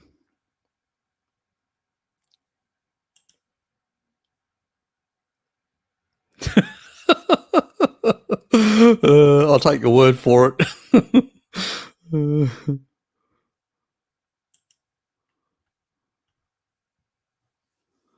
Yeah, it's.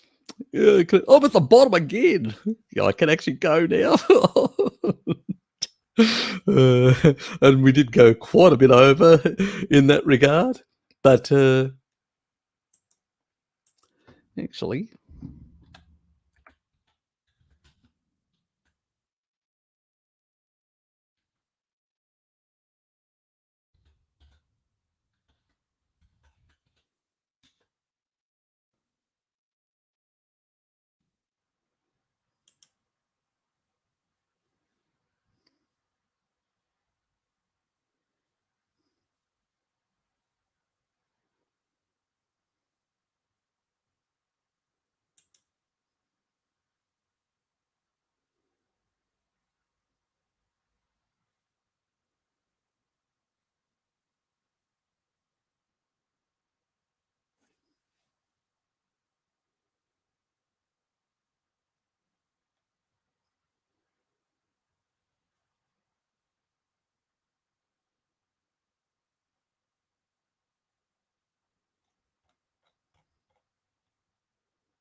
see if I can.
Yeah, I'll have to find it for next time. Yeah, but it's actually got a specific, like, how much we're talking about, not the stuff that they've got in beehives nowadays. We're talking about the wild stuff that basically is the composition is completely different in the wild stuff. And that's the important thing that we have to look at.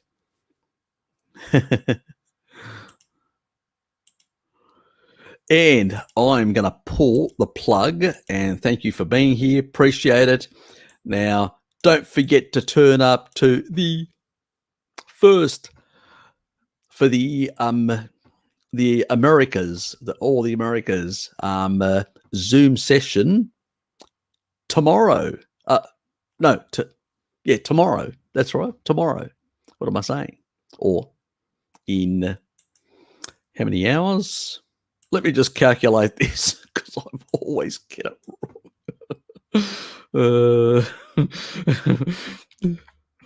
Because let's do this correctly, because otherwise we'll confuse the living daylights out of everyone in that regard.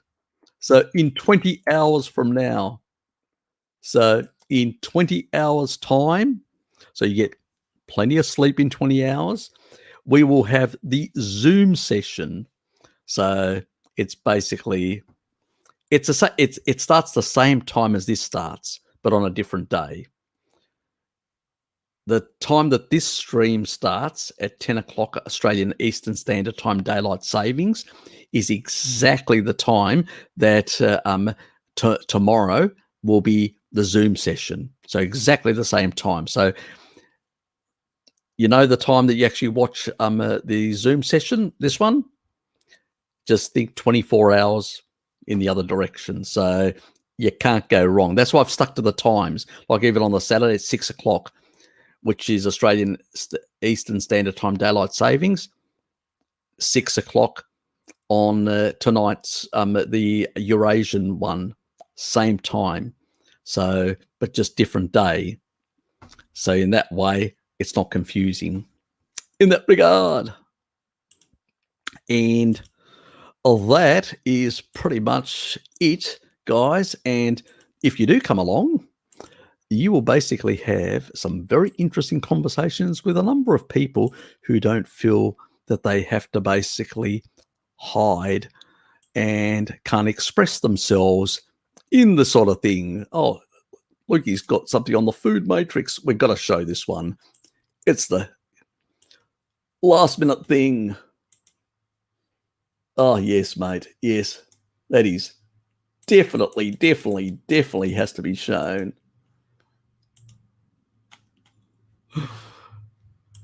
Oops. And share. And there you go. The food matrix. Yes, honey boy. It was to be expected. It was to be expected. And now, getting to this part. I am a slave if I cook my meat. Yes, and you should whip yourself right after doing that indiscretion, Robert.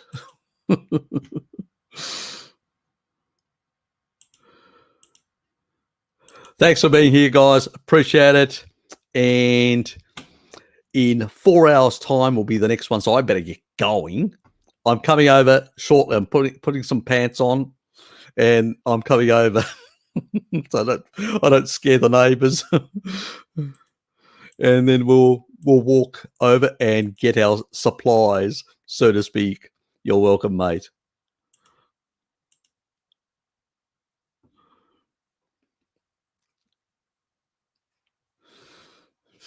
Yeah, you know me.